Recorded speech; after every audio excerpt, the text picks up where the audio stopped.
ছোটবেলা থেকে অ্যাকচুয়ালি আমার নানুর বাড়ি হচ্ছে নরসিংদীতে। জি। বাট আমার আব্বা আর্মিতে ছিল, আর্মিতে ছিল পরে আমার আব্বা রিটায়ার করার পর আমরা ঢাকা এসে পড়ি। আচ্ছা, আমরা 25 বছর যাবো ঢাকাতেই। আচ্ছা, তো বাবা রিটায়ার ছিল, মানে আপনি যেটা বলতে চাচ্ছেন যে আপনার বাবা আর্মিতে ছিল এবং আপনার কয় ভাই বোন? আমরা এক ভাই দুই বোন। আমার আব্বা আর্মিতে ছিল 3 ইস্ট বেঙ্গল রেজিমেন্টের লেন্স নায়ক মোহাম্মদ আদম আলী। আচ্ছা আচ্ছা, ওকে। তো উনি ছিল পরে আমরা ঢাকাতেই। তো ঢাকা থেকে ছোটবেলা আমাদের ইয়াটা একটু ছিল, কারণ আমার আব্বা আরেকটা বিয়ে করছে, তো আলাদা আলাদা একটা ফ্যামিলি না থাকে। আপনি হচ্ছেন আপনার মানে ওনার প্রথম স্ত্রী সন্তান? প্রথম তো সংসার। তো সেই সুবাদে ঢাকাতে আমরা ভালোই ছিল মোটামুটি। আমার আবার পেনশন ছিল, রেশন ছিল, মোটামুটি ভাবে আমরা ভালো চলতাম। জি। তো একটা পর্যায়ে ছোটবেলা আরো অনেক আছে, সেগুলো হয়তো আপনি টাইম নিয়ে চিন্তা করেন না, আপনি আপনার মতো করে গল্প বলেন, আমরা শুনতে রাজি আছি। স্কুল কলেজ বা আপনার যদি ছোটবেলার কোনো মেমোরি থাকে you can share, no problem. তারপরে ফ্যামিলিগতভাবে কিছু বাংলাদেশের আপনি তো জানেন মধ্যবিত্ত ফ্যামিলির হেজিটেশনের কারণে ওইভাবে বিয়েটা করা হয়নি। তারপরে মোটামুটি বাংলাদেশের প্রেক্ষাপটে আসলে যে সিচুয়েশন। আপনার এসএসসি কত সালে? 2000 সালে, ওকে। তারপরে আর ওইভাবে পড়ালেখা করা হয়নি। পড়ালেখা করেননি কারণ কি, মানে কারণটা কি? ফ্যামিলি সাপোর্ট, যেহেতু আমার আরেকটা বিয়ে করছে, সেহেতু আমার ওই ফ্যামিলিটা আমাকে দেখতে হচ্ছে। আচ্ছা আচ্ছা। সেই শুধু ফ্যামিলিটাই করছি আমি, করে তারপর আপনার করতে করতে মোটামুটি একটা জব করতাম আমি ঢাকাতেই। কি করতেন? একটা কোম্পানিতে আমি জব করতাম, কিছু মেডিসিন কোম্পানিতে আমি ওষুধ সেল দিতাম আর কি, মার্কেটিং। আচ্ছা আচ্ছা, মেডিসিন কোম্পানিতে মার্কেটিং এ ছিলেন। হ্যাঁ। করতে করতে একটা পর্যায়ে যখন দেখলাম যে বাংলাদেশের প্রেক্ষাপটে আসলে হয়ে উঠছে না, দেন আমি একটা ডিসিশন নিলাম যে আমি বাইরে যাব। আমার আবার আমার ওয়াইফের ভাই থাকে আবার মালয়েশিয়াতে। আচ্ছা, তো ওয়াইফ মানে মালয়েশিয়াতে যাওয়ার আগে আপনি বিয়ে করেছেন? হ্যাঁ, মালয়েশিয়াতে যাওয়ার আগে বিয়ে করছি। আমার অলরেডি একটা ছেলে, 2টা মেয়ে আছে। মেয়ের বয়স 11 বছর। আপনি একটু থামাচ্ছি আপনাকে। এসএসসি পড়ার পরে আপনি হচ্ছে পড়াটা অফ করে দিলেন? হ্যাঁ। আচ্ছা, 2 নম্বর হচ্ছে যে ওই সময় আপনি হচ্ছে ওষুধ কোম্পানির সেলসে কাজ করতেন। এই কাজ করা অবস্থায় 2007 আমি বিয়ে করলাম। 2007 আপনি বিয়ে করলেন? 2000 সালে হচ্ছে আপনার এসএসসি। তো বিয়ে করলেন, করার পরে আপনার বাচ্চা কাচ্চা হলো। এই সময় দেখতেছেন যে আপনার সংসারটা তেমন একটা চলছে না, তখন আপনি মালয়েশিয়া যাওয়ার পরিকল্পনা করলেন। ওই সময় আপনার মা কোথায় ছিল? ঢাকাতেই। আপনার কাছেই থাকতো? হ্যাঁ। আপনার বোন? ওদের আমি যখন বিয়ে, তখন ওদের আমার বন্ধুদের বিয়ে হয়ে গেছে।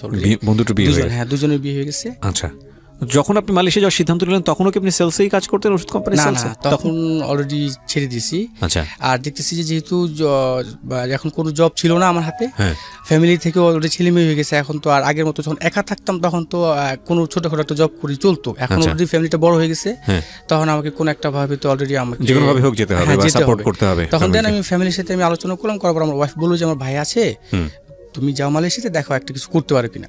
দেন তখন আমার ওয়াইফের সাথে আলোচনা করার পরে তখন আমি বললাম যে মালয়েশিয়াতে যাবো, তাও তো 3-4 লাখ টাকার ব্যাপার।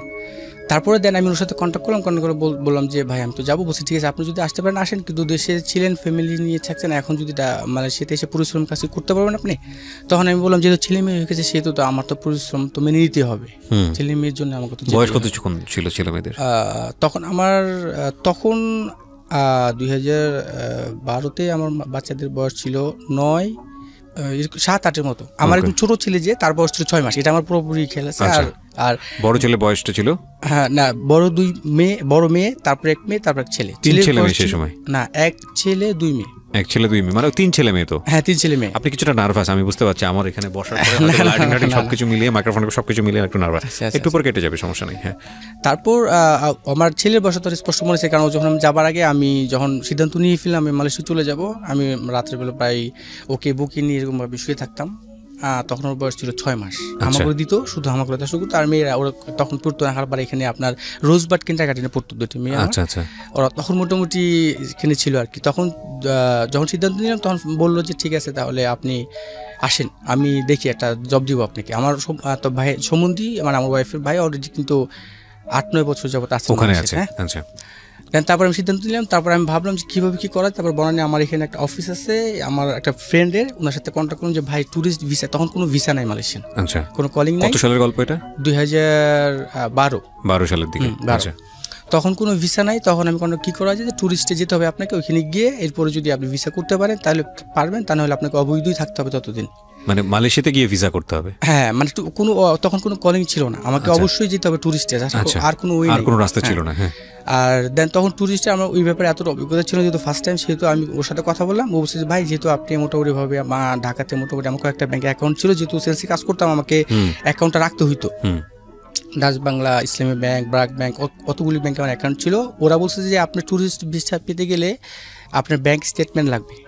দেন আমি ব্যাংক স্টেটমেন্ট সংগ্রহ করলাম। কত টাকার? ওই সময় আমার ব্যাংক স্টেটমেন্ট লেনদেনটা ছিল প্রায় 7-8 লাখ টাকার উপরে ছিল। আচ্ছা, মানে কত টাকা দেখাতে হয়? না কিন্তু নরমাল একটা স্টেটমেন্ট? না, একটা 6 মাস একটা স্টেটমেন্ট দিলেই হয়। তো তখন ট্যুরিস্ট ভিসার বেলা ইজি হয় এটা। আচ্ছা। এরপরে আমার তখন 3 নাম্বার ছিল ট্যাক্স আইডেন্টিফিকেশন নাম্বার, আমার ড্রাইভিং লাইসেন্স, আমার পাসপোর্ট সব কিছুই ছিল। এবং আমি ঢাকাতে ছিলাম বিধে আমার ভিসাটা পেতে ইজি হয়েছে এবং আমার গেটআপটাও ছিল। কিন্তু অ্যাকচুয়ালি এই ট্যুরিস্ট ভিসাটা গ্রাম থেকে যারা তাদের বেলা অনেক কঠিন হয়ে যায়। আমি অ্যাপ্লাই করছি, করার পরে দেন কিছুদিন পরে ভিসাটা পেয়ে গেলাম। পেয়ে গেছে পরে আমাকে এখানে অফিস থেকে আমার ফ্রেন্ড ফোন করছে টুটুল, বলে যে ভাই আসেন, আপনার তো ভিসা হয়েছে, আপনি এখন যাবেন। না, কিন্তু 3 লাখ টাকা ম্যানেজ করলেন কিভাবে? না, 3 লাখ টাকা আমার অ্যাকচুয়ালি টুরিস্টের গেতে 3 লাখ টাকা লাগে না। আচ্ছা। হ্যাঁ, এই জিনিসটা আমি শেয়ার করতেছি। আচ্ছা, এটা পরবর্তীতে শেয়ার করছেন। হ্যাঁ, তো তারপর কি হলো? তারপরে দিন ভিসাটা পেলাম, তখন আমি উনকে বললাম যে আমাকে বললো যে 2টা ওয়ে আছে। একটা হচ্ছে আপনি যদি কনফিডেন্স থাকে আপনার যে না আপনি যেতে পারবেন। আমি আবার যখন যে কাজটা করতাম আমার সেলফ কনফিডেন্সটা এতই বেশি ছিল যে আই ক্যান ডু ইট, আমি এটা পারবোই, আমাকে এটা করতে হবে। কারণ আমার পিছনে আমার বাচ্চারা আছে, ওদের ফিউচার, আমাকে যদি না করি তাহলে আমার এটা হবে না, আমাকে নিয়ে হবে, এটা আমাকে করতে হবে। রাইট। আপনার পিছন ফেরার কোনো সুযোগ না, কোনো সুযোগ নাই, যেহেতু ভিসা করে ফেলছে এবং বাংলাদেশে ওইভাবে কোনো ইয়ার ছিল না। তখন আমি বাসায় যখন আসতাম, বাচ্চাদের যখন তাকাইতাম, তখন আমাকে সবসময় এটাই বলতো যে এটাই আমার সামনে, যে আমাকে যেতেই হবে, পিছনে ফেরার আর কোনো সুযোগ আমার নেই, আমাকে যেতে হবে, এনিহাও মালয়েশিয়াকে যেতে হবে। দেন তারপরে আমাকে টুটুল ভাই আমাকে বললো যে আপনার সম্বন্ধী? না, টুটুল ভাইটাকে টুটুল ভাই এখানে যে আমাকে যে ভিসা প্রসেসিংটা করে দিল। না, কিন্তু আপনার সম্বন্ধী কি জানতো যে আপনি টুরিস্ট ভিসাতে আসতেছেন? হ্যাঁ, আমার সম্বন্ধী বলছে এখন কোনো ভিসা নাই, আপনি যদি পারেন তবে উনি আমাকে একটা পরামর্শ দিচ্ছিল যে টুরিস্টে আসার 2টা ওয়ে আছে। একটা হচ্ছে যদি আপনার কনফিডেন্স থাকে আপনি আসেন, আপনার মাত্র 70 থেকে 80 হাজার টাকা বাংলাদেশ টাকা খরচ হবে তখন। আর যদি আপনি না আসতে পারেন, কোনো দালাল ধরে আসতে হয়, তাহলে কিন্তু আপনার 2 থেকে 3 লাখ টাকা লেগে যাবে। আর ওই মুহূর্তে আমার কাছে এত টাকা নাই।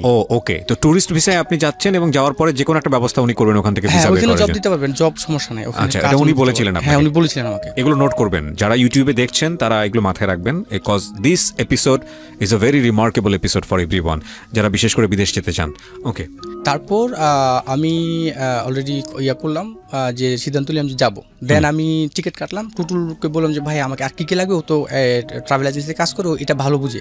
কারণ টুটুলের সাথে আমার সম্পর্ক ছোটোবেলা থেকে। কারণ অ্যাকচুয়ালি টুটুলের বড় ভাই বাবু ভাই হচ্ছে আমার, আমি জানি না বাবু ভাই আমাকে দেখবেন কিনা, কিন্তু খুব সিলেক্ট করি ওনাকে, কারণ উনি ছোটোবেলা থেকে আমরা একসাথেই ছিলাম। উনি টিউশনই করতো প্রায়, আমরা মানে আমাদের একদম ফ্যামিলি, মানে লেংটাকাল থেকে, হয়তো বা ওনার বাড়ি দিনাজপুর, কিন্তু আমাদের ঢাকা থেকে ছোটোবেলা থেকে আমরা একসাথে খুব ভালো করে চিনি। সেই সুবাদে টুটুল ভাই আমাকে খুব সম্মান করে, আমি ওনাকে খুব সম্মান করি। উনি আমাকে একটা সঠিক রাস্তা দেখালো যে কীভাবে ভাই আপনি টুরিস্টে যেতে পারেন দালাল ছাড়া, অল্প খরচের মধ্যে, যেহেতু আপনার ফ্যামিলি এই পরিস্থিতি। তখন আমি বললাম যে ওকে। তখন উনি আমাকে বললো যে আপনার মালয়েশিয়াতে একটা হোটেল বুকিং লাগবে 2 দিনের। আচ্ছা। দেন আপনার সাথে কিছু ডলার নিয়ে যেতে হবে, এবং আপনি ওখানে যখন যাবেন আপনার গেটআপটা ভালো থাকতে হবে যে আপনি সত্যিকার অর্থে একজন টুরিস্ট, আপনি যাচ্ছেন ঘুরতে, আপনি ওখানে জব করতে যাচ্ছেন না বা কিছু করতে যাচ্ছেন, দেখে যেন সেটা যেন মনে হয় আর কি। এবং এই কনফিডেন্সটা ছিল, কারণ আমি ঢাকাতে যখন আমি সেলসে কাজ করতাম, আপনারা জানেন সেলস এন্ড মার্কেটিং কাজ করলে ইউ লুক ভেরি স্মার্ট, এটা যারা দেখছেন তারা বুঝতে পারবে। হ্যাঁ, লাগে। তখন আমি ওটা সবসময় করতাম। এরপর আমি যখন অলরেডি সিদ্ধান্ত নিয়ে ফেলছি, অলরেডি আমি প্রিপেয়ার, আমার ডেট পড়ে গেছে 24শে ডিসেম্বর 2012 ডেট। আমার ফ্লাইট রাতে 10টায়, মালয়েশিয়ান এয়ারলাইন্স। এবং আমাদের কুয়ালালামপুরে একটা হোটেলে একটা বুকিং দেওয়া হয়েছে 110 রিঙ্গিতের, সবকিছু রেডি, এখন আমি যাব। কিন্তু এখানে একটা মজার ব্যাপার কি, যখন আমি যাবো, আমি বাসায় বলছি আমার ওয়াইফকে যে আমি তো যাবো, আমার ওয়াইফ হাসতেছে, বলতেছে যে আমি ডিম ভাজি করে রাখছি, তুমি বাসায় এসো খাইও, কারণ 60,000 টাকা দিয়ে কেউ মালয়েশিয়া যেতে পারে না, এটা একটা কল্পনা। হ্যাঁ, উনি মনে করেছেন এটা ফান হচ্ছে। কারণ আমার ভাই, উনি এভাবে বলতেছে যে আমার ভাই 3 লাখ টাকা করে খরচ করে যেতে পারেন, এরকম হাজার হাজার বাঙালি আছে যারা 3 লাখ টাকা দিয়ে যেতে পারতেছে না, তুমি 60,000 টাকা দিয়ে মালয়েশিয়া যাবে, ওকে নেভার মাইন্ড, আমি তোমার জন্য ডিম ভাজি করে রাখছি, তুমি আইসা খাইও। আচ্ছা। তখন আমি বললাম যে আমার সেলফ কনফিডেন্স এতই বেশি ছিল যে আমি পারবো যেতে। হয়তোবা আমি আর আমার বউটা, আমি ঢাকাতে ছিল কিন্তু আমি বিয়ে করছি গ্রামে, আমার বউটা ছিল খুব সহজ সরল, এবং আমার বউটা, আমি মনে করি পৃথিবীতে আমার বউ আমার জন্য শ্রেষ্ঠ বউ। বাহ, মাশাআল্লাহ, এটা হাজবেন্ডের কাছ থেকে একটা ওয়াইফের জন্য এটা একটা বিশাল রিকগনিশন। আমার বউ আমাকে পিছন থেকে অনেক সাপোর্ট দিয়েছে এবং খুব কনফিডেন্স। এই বিষয়টা আরো কিছু কথা আমি সামনে বলবো, এখানে আসবে। হ্যাঁ, নিশ্চয়ই, প্লিজ। তো কিভাবে সে শ্রেষ্ঠ বউ, সেই কাহিনী তো আসতেছে। জি। দেন আমি কাপড় চোপড় ব্যাগটা সব গুছিয়ে ফেললাম, গুছিয়ে অলরেডি রেডি। তখন আমি রওনা দিয়েছি, এয়ারপোর্টে ঢুকলাম। এয়ারপোর্টে ঢোকার সাথে সাথে আমার বোর্ডিং পাসের জন্য আমার ব্যাগ দিয়ে দিলাম। তখন আমার একটা এগুলি আমার সব ছবিগুলো ছিল, পরে সম্ভব আমি দিব আপনাদেরকে, এই ছবিগুলো আমার ফেসবুকে আছে। তো আমি আমার একটা ব্লেজার পরা ছিল, একটা গেঞ্জি পরা ছিল, আর চশমা আমি ওর আগে থেকে ইউজ করি, গ্লাসটা আমি ওর আগে থেকে ইউজ করি। দেন তারপর রওনা দিলাম, এয়ারপোর্টের ভিতরে গেছে, বোর্ডিং হয়ে গেছে। পরে একটা মহিলা আমাকে বলতেছে, তখন কিন্তু ট্যুরিস্টে মালয়েশিয়া ঢোকা খুব কঠিন, প্রচুর চেক চলে অনেক। দেন আমাকে একটা মেয়ে জিজ্ঞাসা করতেছে, ভালো আমাকে বারবার জিজ্ঞেস করছে আপনি টুরিস্ট কোথায় যাবেন কি। হঠাৎ করে একটা ভদ্রলোক আসছে শার্ট প্যান্ট টাই পরে, এসে বলতেছে যে আপনাকে আমি বলছি প্রোফাইল চেক করতে, আপনি এই ভদ্রলোকের চেহারা দেখতেছেন, তাকে দেখেই মনে হয় যে সে মালয়েশিয়া থেকে আর আসবে না, সে টুরিস্টে ঘুরতে যাচ্ছে, একজন বিজনেসম্যান, আপনি কেন তাকে ডিস্টার্ব করছেন। এটা কি মানে ঢাকা এয়ারপোর্টে গেছে, ঢাকা এয়ারপোর্টে কথাটা বলতে পরে ওই মহিলাটা খুব সম্ভবত 2টা মহিলা নতুন জয়েন করছে যাবে, তো ওরা বুঝতে পারে নাই, প্রোফাইলটা চেক করতে বলছিল যে অ্যাকচুয়ালি আমি কি গ্রামের থেকে আসছি না অ্যাকচুয়ালি আমি টুরিস্ট যাচ্ছি। তারপরেও আমাকে ছেড়ে দিল এখান থেকে, ছেড়ে দেওয়ার পরে ইমিগ্রেশন ক্রস করে ভিতরে যখন ঢুকলাম, দেন তখন ইমিগ্রেশন এক অফিসার আমাকে আটকাইলো, কারণ ওই সময়টা কিছু ব্যাপার আছে আমি বলতে চাই, কারণ আমাদের দেশে এটা দুর্নাম, সেখানে কিছু ওদের কিছু কন্টাকে পার করে দেয় এয়ারপোর্ট, কিছু ব্যাপার স্যাপার থাকে। তো যাই হোক সেই সুবাদে আমাকে ডাকছে, ইমিগ্রেশন অফিসার ডাকছে, বলছে যে তুমি কোথায় যাবে। আমাকে বলছে যে ভাতিজা তুমি তো আমাকে গুগল পড়াচ্ছ, তুমি তো যাবা কিন্তু আসবা না, তুমি কী করবো। আমি বলছি দেখেন আঙ্কেল, আমার আসলে কেএলসি যে টাওয়ারটা দেখার খুব শখ, আমি টুরিস্টে যাচ্ছি, আমার খুব ইচ্ছা অনেক আগে থেকেই, আমি কেএলসি টাওয়ারটা দেখে এই যে 2 দিনের টিকিট সব কিছু আছে, আমি আবার 1 মাস পরে ব্যাক করবো। বলতেছে তুমি তো আসবা না কনফার্ম, মানে অ্যাকচুয়ালি ওনার উদ্দেশ্যটা কী ছিল আমি সেটা জানি না। পরে আমি বলতেছি তুমি কোথায় থাকো, বাসা কোথায়, তুমি একটা কাজ করো তোমার আব্বুকে ফোন লাগাও, আমি জিজ্ঞাসা করবো আসলে তুমি কি কোথায় যাচ্ছ এবং আসবা না কনফার্ম, তুমি নিশ্চয়ই আসবা না, তুমি যাবে জব করার জন্য। তখন আমি বললাম যে বাংলাদেশ অফিসারই আপনাকে বলছে, ইমিগ্রেশন বাংলাদেশ ইমিগ্রেশন অফিসার বলছে, ওরা আটকে দিছে, ওরা দিতে দিবে না, ওরা বলছে যে আমি আসবো না। তখন আমি ওকে ঠিক আছে, আপনি আমার আব্বুর সাথে কথা বলছেন, কথা বলেন। আমি আব্বুকে ফোন দিলে, আব্বু নামাজ পড়তেছিল, একটু পরে রিং ধরছে, বলছে আসসালামু আলাইকুম। তখন পরিচয় হলো, তখন উনি বললো যে হ্যাঁ আমি এলাস নায়ক মোহাম্মদ আদম আলী। হ্যাঁ বলেন, যে আপনার ছেলে তো মালয়েশিয়া যাচ্ছে, আপনি জানেন? হ্যাঁ আমি জানি। তো আপনার ছেলে যে এখন ভিসা নেই, আপনার ছেলে যখন যাচ্ছে ট্যুরিস্টে, আপনি কি একমত? সে তো মালয়েশিয়া দিয়ে অনেক বিপদে পড়ে যাবে, ভিসা না থাকলে তার জেল খাটতে হবে, অনেক কিছু এই সেই। তখন আমার আব্বু বললো যে বাংলাদেশের প্রেক্ষাপটে আমরা মধ্যবিত্ত ফ্যামিলি, এখন সেখানে সে বিদেশে যাবে, আমার ইনশাল্লাহ বিশ্বাস আছে ওর সম্বন্ধে ওখানে আছে, সমস্যা হবে না, আপনাকে যেতে দেন। তো একটা বুঝে পরিচয় হইতে হইতে ওই অফিসার আবার ইস্ট বেঙ্গল রেজিমেন্টে আর্মিতে ছিল, তখন আমার আব্বা আর্মিতে ছিল, ওরা ফ্রেন্ড হয়ে গেছে, পরিচয় হইতে হইতে ফ্রেন্ড হয়ে গেছে। তখন আমাকে সরাসরি ভাতিজা বলে ফেলো, বলো যে ভাতিজা তুমি আসো, তোমার টেনশন নেই, তোমার আমার ফ্রেন্ড পরিচিত হয়েছে, তুমি একটা কাজ করো। তখন উনি আমাকে একটা পরামর্শ দেওয়া শুরু করলেন যে তুমি এটা করলে আর ফেরত আসবে না, যেতে পারবা। উনি বুঝে গিয়েছিল যে এবং উনি বুঝে কনফার্ম, তখন বলতে দেখছো আমি তোমাকে ধরে ফেলছি, তুমি আর আসবে না, আমি কনফার্ম এখন শুরু হলাম যে তুমি আসবে না। দেন এখন তোমাকে আমি একটা পরামর্শ দিই, যেহেতু ভাতিজা তুমি, তোমার কাছে কী কী আছে? আমি বলছি আমার কাছে ডলার আছে আঙ্কেল, $800। $800 হবে না, তুমি $1000 নিয়ে যাও, $800 নিয়ে গেলে এয়ারপোর্ট থেকে তোমাকে রিজেক্ট করে দেবে, আর তোমার গেট আপ যা আছে চলবে, আর ওখানে কোনো সময় নার্ভাস ফিল করবে না, ইংলিশে তো টকিং করার চেষ্টা করবো যতটুকু পারো ওদের সাথে, মালাইটা ইংলিশ ভালো অতটা পারে না। হ্যাঁ, যাকে এটা পরে আপনি করতে পারেন। কথা বলার পরে আমাকে বললো যে এখন আমার তো $800 আর $200 লাগবে আমাকে মালয়েশিয়াতে দেওয়ার জন্য। এয়ারপোর্টে এক লোক আসছিল, আমি তাকে আবার ফোন দিয়েছি, ভাই একটু আসেন, আমার আর কিছু টাকা দরকার, আপনি এটা ম্যানেজ করেন এনি হাও। দেন সে আরও কিছু ডলার নিয়ে আসলো, সব মিলে আমার $995 হয়েছিল। তখন আঙ্কেল বললো যে ওকে এবার তুমি যেতে পারো, সমস্যা নেই, মোটামুটিভাবে $995 তোমার একটা সাপোর্ট আসবে, তুমি যেতে পারো। দেন ভালো রওনা দিলাম। তখন আঙ্কেল কী করলো, একটা পুলিশকে ডেকে বললো যে আমার ভাতিজা তুমি ওকে সুন্দরভাবে প্লেনে তুলে দিয়ে আসো। দেন আমি সুন্দরভাবে প্লেনে গিয়ে বসলাম, প্লেন ছেড়ে দিল, মালয়েশিয়ান এয়ারপোর্টে গেলাম। এখানে একটা রাস্তা পার হয়েছি আমি, এবার আমার কিন্তু আরেকটা পার্ট রয়ে গেছে। দেন এয়ারপোর্টে যাওয়ার পরে এবার আমার বোর্ডিং পাস সব কিছু আসলো, আমি মোটামুটি রাত 4টায় মালয়েশিয়ান এয়ারলাইন্স ছিল। নামার পরে ওইখানে আমি মোটামুটিভাবে ফ্রেশ হইলাম, হয়ে আবার রেডি করলাম, করে মোটামুটিভাবে এখন এই এয়ারপোর্টটা পার হয়ে গেলে দেন আমার শেষ। এটাই আমার এখানে তো আরেকটা স্টেপ।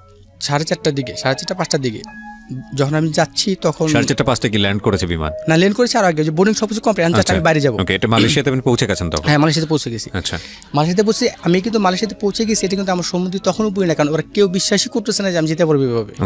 যদি বিশ্বাস করতো তাহলে উনি কিন্তু এয়ারপোর্টে এসে বসে থাকতো আমার জন্য। তো কেউ আসে না, যাক আমিও চিন্তা করছি, যাক আমি গিয়ে তারপর তোমাদেরকে দেখাবো আমি কি আই ক্যান ডু ইট, আমি এটা করতে পারি। তারপরে দেন আমি অলরেডি গেলাম, তারপর পাসপোর্টটা ওই একটা অফিসার আসছে, ইয়াং করে বসছে, কাউন্টারে গেলাম, পাসপোর্টটা দিলাম, আসসালামু আলাইকুম, মর্নিং স্যার বললাম। উনি জাস্ট আমার পাসপোর্টটা দেখলো, আমার চেহারাটা দেখলো, চপ মারি দিল, শেষ। আর কিছু জিজ্ঞাসা করলো না আমাকে। পরে আমি বের হয়ে গেলাম, বের হয়ে গিয়ে একটা সিম কার্ড কিনলাম, মালয়েশিয়ান একটা সিম কার্ড। আমাকে তো সম্বন্ধে জানাইতে হবে যে আমি আসছি, বাংলাদেশের সিম কার্ড তো চলতেছে না। দেন আমি 10 রিঙ্গিত দিয়ে একটা সিম কার্ড, আমার যে ডলার ছিল, ডলার ভেঙে আমি করে দেন আমি কিনলাম সিম কার্ড। আমি ফোন দিলাম আমার সম্বন্ধে যে ভাই আমি তো মালয়েশিয়াতে আসছি, আপনি কোথায়? বিশ্বাস করতে মালয়েশিয়ার নাম্বারটা যখন দেখছি তখন তো বিশ্বাস না করার উপায় নেই। বলতেছে আপনি যে আসতে পারবেন, আপনি তখন উনি আবার একটু যে আপনি যে বলবেন না আমাকে, বললো তো আমি ডিউটি অফ করে আমি এয়ারপোর্টে থাকতাম। আমি বলছি ভাই দরকার না, আমরা ঢাকায় ছেলে, সমস্যা নাই, আমার মালয়েশিয়ান কুয়ালালামপুর আর বাংলাদেশের ঢাকা শহর আমার কাছে একই মনে হয়, আমি তো গ্রাম থেকে আসি নাই, সমস্যা নেই, আপনি একটা কাজ করেন, আপনার ঠিকানাটা আমাকে দেন, আমি আপনার কাছে আসতেছি, আপনার এয়ারপোর্টে আসার দরকার নেই। দেন তখন ওনার ঠিকানাটা দিল, আমি একটা ট্যাক্সি নিলাম, তবে আমাকে উনি একটা পরামর্শ দিয়েছিল, এই পরামর্শগুলো দরকার মালয়েশিয়ানদের নতুনদের জন্য। বলতেছে কেএলের যে কোনো ট্যাক্সিতে আপনি উঠবেন না, তাহলে আপনি করে হাইজ্যাক করবে। হ্যাঁ, আপনি দেখবেন যাদের ট্যাক্সি এয়ারপোর্টের ভিতরে যেগুলো ট্যাক্সি রেজিস্ট্রেশন করা, সেই ট্যাক্সিগুলিতে আপনি উঠবেন, তাহলে আপনি নিরাপদ।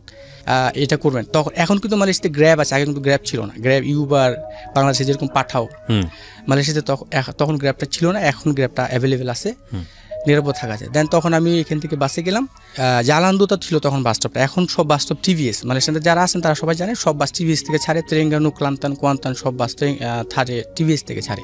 তারপর গেলাম ওইখান থেকে বাস সামি এক্সপ্রেস আপনারা সবাই জানেন, মালয়েশিয়ার খুব ভালো একটা সামি এক্সপ্রেস উঠলাম। উঠে আমাকে অ্যাড্রেস দিল যে আপনি এখানে নামবেন, তেরেঙ্গানুতে যাবেন। দেন আমার ঠিকানা দিল, এখানে করে বসে তেরেঙ্গানু যাওয়ার আগে মাঝখানে আবার বিরতি আছে, খাবারের ব্রেক। বাসটা থামলো, ব্রেক দেওয়ার পরে আমাকে উনি বললো যে ভাই আপনি দেখবেন যে আস্তে আস্তে একটা সময় দেখবেন যে উপরে আগুন চলতেছে। ওইটা হচ্ছে মালয়েশিয়ান পেট্রোনাস কোম্পানির, মালয়েশিয়াতে পেট্রোনাস কোম্পানি হচ্ছে দ্বিতীয় বৃহত্তম কোম্পানি। এটা খুব বড়, সবাই চিনে, যারা মালয়েশিয়াতে আছেন সবাই জানেন। পেট্রোনাস কোম্পানির গ্যাসের আগুনটা জ্বলে অনেক দূর থেকে দেখা যায়। বলছে যখন আপনি আগুনটা দেখতে পারবেন, আপনি আমাকে একটা ফোন দিবেন। আমি ভাবো যে আপনি আমার কাছাকাছি এসে পড়ছেন। দেন আমি, সম্বোধনের নাম কি ছিল? ওসমান ভাই। ওসমান, হ্যাঁ। বলছে ঠিক আছে, তাহলে সমস্যা নেই, আপনি আসলে বলবেন। আমি তখন আমার অফিস থেকে বেরোই, আমার কাজের থেকে বেরোই, আমি রাস্তায় দাঁড়াবো, আপনি আসতে পারবেন। ওখানে প্রচুর বৃষ্টি হচ্ছে, ওইদিকে প্রচুর বৃষ্টি হয় ওই দিন। তখন আমি যাইতে দেখলাম যে হ্যাঁ দেখা যাচ্ছে আগুন। ফোন দিলাম যে ভাই আগুন তো দেখা যাচ্ছে। বলছে তাহলে আমি রাস্তায় আসতেছি, আপনি আসেন। আস্তে আস্তে একটা গেট আছে, এখানে লেখা আছে সালামত দাতান তেরেঙ্গানু, তার মানে ওয়েলকাম তেরেঙ্গানু। এটাকে মালয় ভাষাতে বলে সালামত দাতান, বড় করে লেখা আছে। ওইটা পার হয়ে যখন ঢুকলাম, তখন বলতেছি যে আরেকটু সামনে আসলে দেখবেন যে আমি বাম পাশে ছাতা নিয়ে দাঁড়ায় আছি, এখানে এটা আমি। হ্যাঁ, কারণ আমার সমুদ্রকে দেখি না অনেকদিন, চেহারাটা একটু ইয়ে হয়েছে। আর আমি গেছি পরে যাক দেখলাম, চিনলাম। পরে বাসকে বলছিলাম যে ভাই আমাকে একটু এখানে নামাই দিন, এক্সকিউজ মি। তখন তো আমি মালয় ভাষা জানি না, কিন্তু মালয় ভাষাটা আমি যখন সিদ্ধান্ত নিচ্ছি মালয়েশিয়াতে যাব, তখনই আমি একটা বই কিনছিলাম। বাংলাদেশে পাওয়া যায় বইগুলা, হ্যাঁ, এটা অনেক বাংলাদেশি যারা মালয়েশিয়াতে যাবেন, যারা যেতে চান তারা এটা করবেন। তখন আমি 3 মাস আগে থেকে ট্রাই করছি, কিছু কিছু ভাষা আমি জানতাম। এবং বাসে উঠে আমি বললাম, তখন ইংলিশে ওনারা বলছে যে ওকে ঠিক আছে, আমি এখানে নামাই দিল। সঙ্গে সাথে দেখা হয়ে গেলো অলরেডি ফাইনাল। কিন্তু আমি টাকাটা ছিল অনেক দূরে, আগে নেমে গেছি, কারণ যেহেতু এখানে। তারপর আমার সঙ্গে নিয়ে গেলো, নিয়ে তো খুব খুশি। বাড়িতে ফোন দিলাম, ওকে বললাম যে তোমার ডিম তুমি খাও। বললাম যে তোমার ডিম তুমি খাও। ফোন থেকে সবাই অবাক, এবং মোটামুটি ভাবে সবাই খুশি হয়েছে। আম্মা কতক্ষণে জার্নি ছিল এটা? বাসটা ছিল প্রায় 6 ঘন্টা। না, মানে আপনি মালয়েশিয়াতে যাওয়ার কতক্ষণ লেগেছে বাংলাদেশ থেকে মালয়েশিয়া যেতে? 7 ঘন্টা, আর হচ্ছে ওইখানে আপনার আর 14 ঘন্টার মতো টোটাল। মানে 14 ঘন্টা বাড়ির সঙ্গে কোনো যোগাযোগ ছিল না? আমি বাড়িতে ফোন দিনে যে আমি শুধু আমার সমুদ্রের সাথে কথা বলতেছি, বাড়িতে ফোন দিনে কাউকে, কারণ আমার নতুন নাম্বার, আমি ফোন না দিলে কেউ জানবে না। কিন্তু ডিম ভাজি করে রেখেছে, আপনি 14 ঘন্টার মধ্যে না আসলে তো পাগল হয়ে যাওয়ার কথা। আমার নাম্বার তো জানে না, কারণ আমি মালয়েশিয়াতে ঢুকে গেছি না। সারপ্রাইজ দিতে চেয়েছিলেন? আমি ফোন দিতেছি যে আমি সরাসরি আমি সমুদ্রের কাছে যাবো, দেন আমি ফোনটা দিব। ওকে। দেন তারপর দেখা হলো, তারপর আমার সমুদ্রের কাছে নিয়ে গেল। সমুদ্রের কাছে নিয়ে যাওয়ার পর অলরেডি আমরা দেখা করলাম মোটামুটি ভাবে। আবার বললো যে ঠিক আছে, আজকে তো আপনি থাকেন, রেস্ট করেন, কালকে। কিন্তু আমি যে সাথে করে $1000 নিয়ে গেছিলাম, $995, কিছু খরচ হয়েছে, বাসের ভাড়াটা সব। বাকি টাকাটা আমি আমার সমুদ্রকে দিলাম, বসে আপনি এটাকে মালয়েশিয়া ইঙ্গিত করে দেশে পাঠাই দেন। টাকা তো আমার এখানে বাড়িতে তো টাকা দরকার, আপনি বাড়িতে পাঠাতেন। তো উনি পরের দিন দেশে পাঠাই দিয়েছে টাকাটা। আর আমাকে একদিন রেস্ট করতে বললো। তারপর আমার কিন্তু তখন 1 মাসের ভিসা আছে আমার কাছে, ওই সময় আমার 1 মাসের ভিসা আছে। 1 মাস নিয়ে কোনো টেনশন নাই? না, 1 মাস কোনো টেনশন নাই। কিন্তু আমার সমুদ্র বলতেছিল যেহেতু মালয়েশিয়াতে আপনি ঘোরাফেরা করার দরকার না, ধরা পড়ে সমস্যা, আপনি কাজে লেগে যান। হ্যাঁ, ঘোরাফেরা করতে আমি কিন্তু 1 মাস ঘুরতে পারতাম মালয়েশিয়াতে, আমার বৈধতা ছিল তখন 1 মাস। কিন্তু আমার সমুদ্র বলে যে না, দরকার নেই, আপনি কাজে লেগে যান, দরকার। তারপরের দিন আমি একটা স্টোর কিপার হিসেবে দিল আমাকে। কাজ কি এতই সোজা, মানে গিয়ে কাজ পাওয়া যায়? হ্যাঁ, লোক থাকলে মালয়েশিয়াতে আরো যদি অনেক লোক যায়, কাজের অ্যাভেলেবেল কাজ মালয়েশিয়াতে, এই জন্য মানুষ যায়, কাজের কোনো কমতি নাই। না, কাজের কোনো কমতি নেই। তো গেলাম, তারপরের দিন থেকে আমি কাজ শুরু করে দিলাম। আর স্টোর কিপার হিসেবে? হ্যাঁ, স্টোর কিপার হিসেবে। যেহেতু ওরা দেখলো যে বাংলাদেশিরা সাধারণত যখন দেখে যে সে ভালো করতে পারে, আমাকে দিল, আমাকে একটা ড্রেস, একটা ওকি টকি। দেন স্টোর কিপার আমার কাজটা ছিল যত মাল, ওইটা একটা হার্ডওয়্যার কোম্পানি ছিল। জি। মাল যত বাইরে যাবে, যত আসবে, তার হিসাব রেকর্ড আমাকে রাখতে হইতো। আমার স্যালারি ধরছিল তখন 850 RM, 2012-তে। কিন্তু তখন টাকা আরএমতে কি হয়? Ringgit, Malaysian ringgit. ওকে। তখন 850 টাকা কত টাকা বাংলাদেশ টাকায়? তখন 1000 রিঙ্গিতে মালয়েশিয়ার 26,000 টাকা ছিল, কারণ তখন টাকা রেটটা বেশি ছিল। এখন কিন্তু আবার কমে গেছে, এখন 1 রিঙ্গিতে বাংলাদেশের হয় আপনার 20 টাকা। আচ্ছা আচ্ছা, হ্যাঁ, অনেক টাকা। হ্যাঁ, অনেক টাকা। 800 রিঙ্গিত। আবার ওটি ছিল, আরো কিছু ফ্যাসিলিটি ছিল। আর কোম্পানির রুম দিছিল ফ্রি, খাওয়াটা আমাদের বাহ, ঘি একটা চমৎকার ফ্যাসিলিটি। হ্যাঁ জি, সমুদ্র দেশে কাজ শুরু করে দিলাম। কাজ শুরু করতে করতে করতে একটা পর্যায়ে অলরেডি এরপরে আমার কিন্তু এখানে আমার প্রশ্ন আছে, যে মালয়েশিয়ান যে কোম্পানিতে আপনি কাজ শুরু করলেন তারা কি আপনার ভিসা টিসা এগুলো চেক করে না? না, ওটা আসলে শহর থেকে অনেক ভিতরে, তো ওইখানে আসলে ভিসাটা ওইভাবে দরকার হয় না। ওরা সব চলতে পারে, কারণ ওদের মোটামুটিভাবে পুলিশের সাথে ভালো হাত রিলেশন আছে। তার মানে ওরা নিজেরাও জানে যে এখানে অবৈধ কর্মচারীরা কাজ করছে। সেটা তার কারণ এত বৈধ লোক তো পাবে না ওই মুহূর্তে, এত বৈধ লোক তারা পাবে না। কাজে লাগাইতে একটা হয়, কাজে লাগাইছে। দেন আমি করছি, আমি যে এখানে ছিলাম ওই কোম্পানি তো আপনার বাংলাদেশি ছিল, তখন ছিল প্রায় 10-12 জন। তার মধ্যে 5-6 জন ছিল আপনার বৈধ, বাকিগুলো সব অবৈধই ছিল। কিন্তু যখন অপারেশন দিত বা কোনো অডিট আসতো, তখন তারা বৈধগুলোকে শো করতো, বাকিগুলা রেখে দিত, আলাদাভাবে পিছনে রেখে দিত বাস। তারপর আমি ওদের সাথে করলাম, কাজ টাজ করতেছে। কাজ টাজ করার পরে দেন অলরেডি মোটামুটি 1 মাস স্যালারি পেলাম। পারলে মোটামুটিভাবে আমার স্টার্ট হয়ে গেলো মালয়েশিয়া জীবনে, কর্মজীবন শুরু। তারপরে চলতে হঠাৎ করে মালয়েশিয়াতে প্রচুর অপারেশন চলতেছে। কি জিনিস এটা? মানে লোক ধরাধরি যাকে বলে, অবৈধ যারা তাদেরকে। এটাকে চিরুনি অভিযান প্রতি বছরই দেয়, প্রতি বছর একবার ঈদের পরে দেয় সাধারণত, এটা সবসময় দেয়। এটাকে চিরুনি অভিযান বলে, এবং এই অভিযানে অলরেডি সব জায়গায় তো অপারেশন দিবেই কনফার্ম। তখন আমার সম্বন্ধে বললো যে এখন তো পরিস্থিতি ভালো না, আপনি একটা কাজ করেন, আপাতত আপনারা কোথাও একটা গিয়ে থাকেন, কাজ করা দরকার না 1-1.5 মাস, তাও নিরাপদে থাকেন। তখন আমি সহকারে আরও আমাদের কিছু আত্মীয় স্বজন ছিল, আমরা একটা জায়গায় চলে গেছি, ওখানে থাকতে যে খাইতেছি, কাজ করতে পারতেছি না 1 মাস।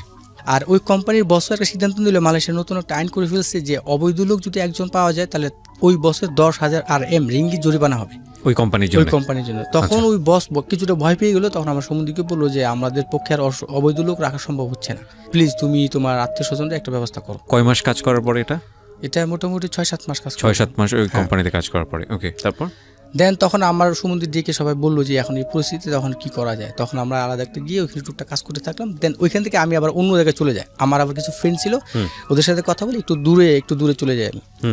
ওইখানে চলে যাওয়ার পরে ভাই এখানে চলে যাওয়ার পরে আরেকটা কাহিনী, ওটাকে বলবো, এটা কিন্তু ওই যে প্রেমের যে বললাম, ডেফিনেটলি আপনি বলবেন আপনার লাইফে কি ঘটেছে। আমি এই কারণে শেয়ার করতে চাই, কারণ আমার এই বিষয়টা নিয়ে আমার ওয়াইফের একটু ভুল ধারণা ছিল, সেটা আমি শেয়ার করতে চাই। এবং এটা আমি মনে করি অনেক মালয়েশিয়াতে যারা বাংলাদেশিরা আছেন তাদের জন্য এটা খুব ইম্পর্টেন্ট একটা বিষয়।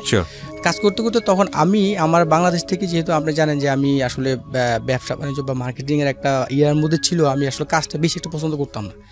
চিন্তা করলাম যে একটা ব্যবসা বাণিজ্য করা যায় কিনা মালয়েশিয়াতে, যেহেতু আসে আমার কাছে কিন্তু এত টাকা নেই, কি করা যায়। তখন চিন্তা করলাম যে মালয়েশিয়াতে প্রচুর অবৈধ প্রজেক্ট আছে। এই প্রজেক্টগুলিতে যদি আমি কাঁচামাল, টমেটো, পেঁয়াজ, মাছ, এগুলি আমি সেল করতে পারি, প্রচুর লাভ। আচ্ছা, সেক্ষেত্রে আমার তো গাড়ি নেই, আমি কীভাবে সেল করবো? আমার ড্রাইভিং লাইসেন্স ছিল, তখন আমি একটা মালয়ের সাথে কন্ট্যাক্ট করলাম, ওনার সাথে কথা বললাম। অতদিনে কিন্তু আমার ভাষা কমপ্লিট হয়ে গেছে অলরেডি। আমি মালয়েশিয়াতে খুব দ্রুত ভাষাটা শিখছি। 6 মাসের মাথায় আমি মালয় বলতে পারতেছি অনর্গল। ওনাকে বললাম যে দেখেন আমার একটা গাড়ি দরকার, আপনি দয়া করে একটা গাড়ি। এখন আমি বাংলাদেশে বললেন এটা, ওই যে আমার যে মালয়েশিয়ান যে ফ্রেন্ড, তার নাম হচ্ছে রিপিন। আচ্ছা, ওর সঙ্গে পরিচয় হলো কিভাবে? এই এলাকাতে, যে এলাকায় চলে গেছে আমি ছেড়ে, ওই এলাকায়। ও কি কাজ করতো? ও অ্যাকচুয়ালি ড্রাইভার ছিল, মালয়েশিয়াতে একটা ড্রাইভার ছিল। একটা অ্যাক্সিডেন্টে তার একটা পাও পঙ্গু হয়ে গেছিল। আপনি কি কাজ করতে যাচ্ছেন ওর মাধ্যমে? ওনার মাধ্যমে আমি জাস্ট একটা গাড়ি ভাড়া নিয়ে আমি সেল করব। কি সেল করবেন? বাংলাদেশি আপনার মুড়ি, চানাচুর, তারপর বাংলাদেশি শসা। মানে এটা আপনি নিজে গাড়িতে করে সেল করবেন? হ্যাঁ, গাড়িতে করে। নাকি দোকানে দিবেন? না, গাড়িতে করে। কারণ কি ওই এলাকার আশেপাশে প্রচুর প্রজেক্ট আছে যেখানে বাঙালিরা কনস্ট্রাকশনে কাজ করে, কিন্তু ওরা খাবে। হ্যাঁ, তাদের পাসপোর্ট নেই। মজার ব্যাপার হচ্ছে তাদের পাসপোর্টে তারা বাইরে যেতে পারে না। আমি 5 টাকা কেজিতে সিম কিনতাম, 10 টাকা কেজি বিক্রি করতাম, তারপরে তারা খুশি, বলতো ভাই আপনি আসেন, কারণ আমাদের পাসপোর্ট না, আপনি যদি বলেন প্রতি কেজি 30 টাকা, তাও আমরা নিব। আচ্ছা, তো আপনি এটা গিয়ে সামহাও খুঁজে বের করেছেন? হ্যাঁ, কারণ আমার সেলস এবং মার্কেটিং লোকের চোখ থাকে এসবের। আমার আসলে টার্গেটটা এদিকে থাকে সবসময়। আমি আসলে কোথায় গেলে কিছু একটা কি করা যায়। দেন অলরেডি কন্ট্যাক্ট করে ওর সাথে কথা হয়েছে। এখন একটা গাড়ি ভাড়া নিতে গেলে আপনার প্রত্যেক দিন 60 রিঙ্গিত দিতে হবে একদিনের জন্য। আর ফরেনারদেরকে তো গাড়ি ভাড়া দেওয়ার প্রশ্নই ওঠে না। লোকালরা ছাড়া আইসি, যাদের আইসি আছে, মালয়েশিয়ান আইসি, তাদেরকে দিবে। তখন আমি ওর সাথে কন্ট্যাক্ট করলাম, ঠিক আছে তোমাকে আমি প্রতি মাসে 100 রিঙ্গিত দিব, আর তুমি তোমার আইসিটা ইউজ করে আমাকে একটা গাড়ি ভাড়া নিয়ে দাও। আচ্ছা, আমার ড্রাইভিং লাইসেন্স আছে, গাড়ি চালা সবকিছু শো করলাম। দেন ও কি করলো, ওর নামে একটা গাড়ি ভাড়া করে আমাকে দিল। এই গাড়ি ভাড়ার মধ্যে আবার একটা ব্যাপার আছে, যদি একদিনের জন্য নেই লাগবে 7 রিঙ্গিত, আর 1 মাসের জন্য 900 RM। তখন আমি চিন্তা করলাম একদিনের জন্য যদি 60 রিঙ্গিত হয়, তাহলে মাসে তো আপনার 1200 রিঙ্গিত হওয়ার কথা, 1800 মতো। তো আমি যদি 900 রিঙ্গিত হয়, তাহলে আমি 1 মাসের নিলে জন্য আমার বেটার, যেহেতু আমি ব্যবসা করবো, অর্ধেক হয়ে যাচ্ছে। তারপরে আমি 1 মাসের জন্য নিয়ে নিলাম। 1 মাসে এই টাকার পেমেন্টটা 3 ভাবে করা যায়। একসাথে 3 কিস্তি দেওয়া যায়। গাড়িটা নিয়ে আমি অলরেডি স্টার্ট করে দিলাম। আমার মালগুলি আনতে হইতো আপনার কোয়ান্তান থেকে। তেলেঙ্গানা থেকে আমি কোয়ান্তান থেকে মালগুলি আনতাম। ওইখানে দোকান আছে, বাঙালি প্রচুর দোকান আছে, যারা কোয়ান্তান আছেন যারা ভাই তারা জানেন, বাংলাদেশি ভাই যারা আছেন।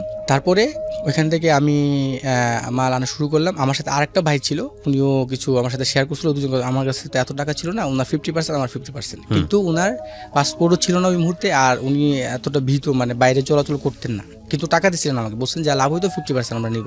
আচ্ছা, দেন আমি অলরেডি ব্যবসাটা শুরু করে দিলাম, মোটামুটি ভালোই সারা পাইছি, ভালোই লাভ হইতো।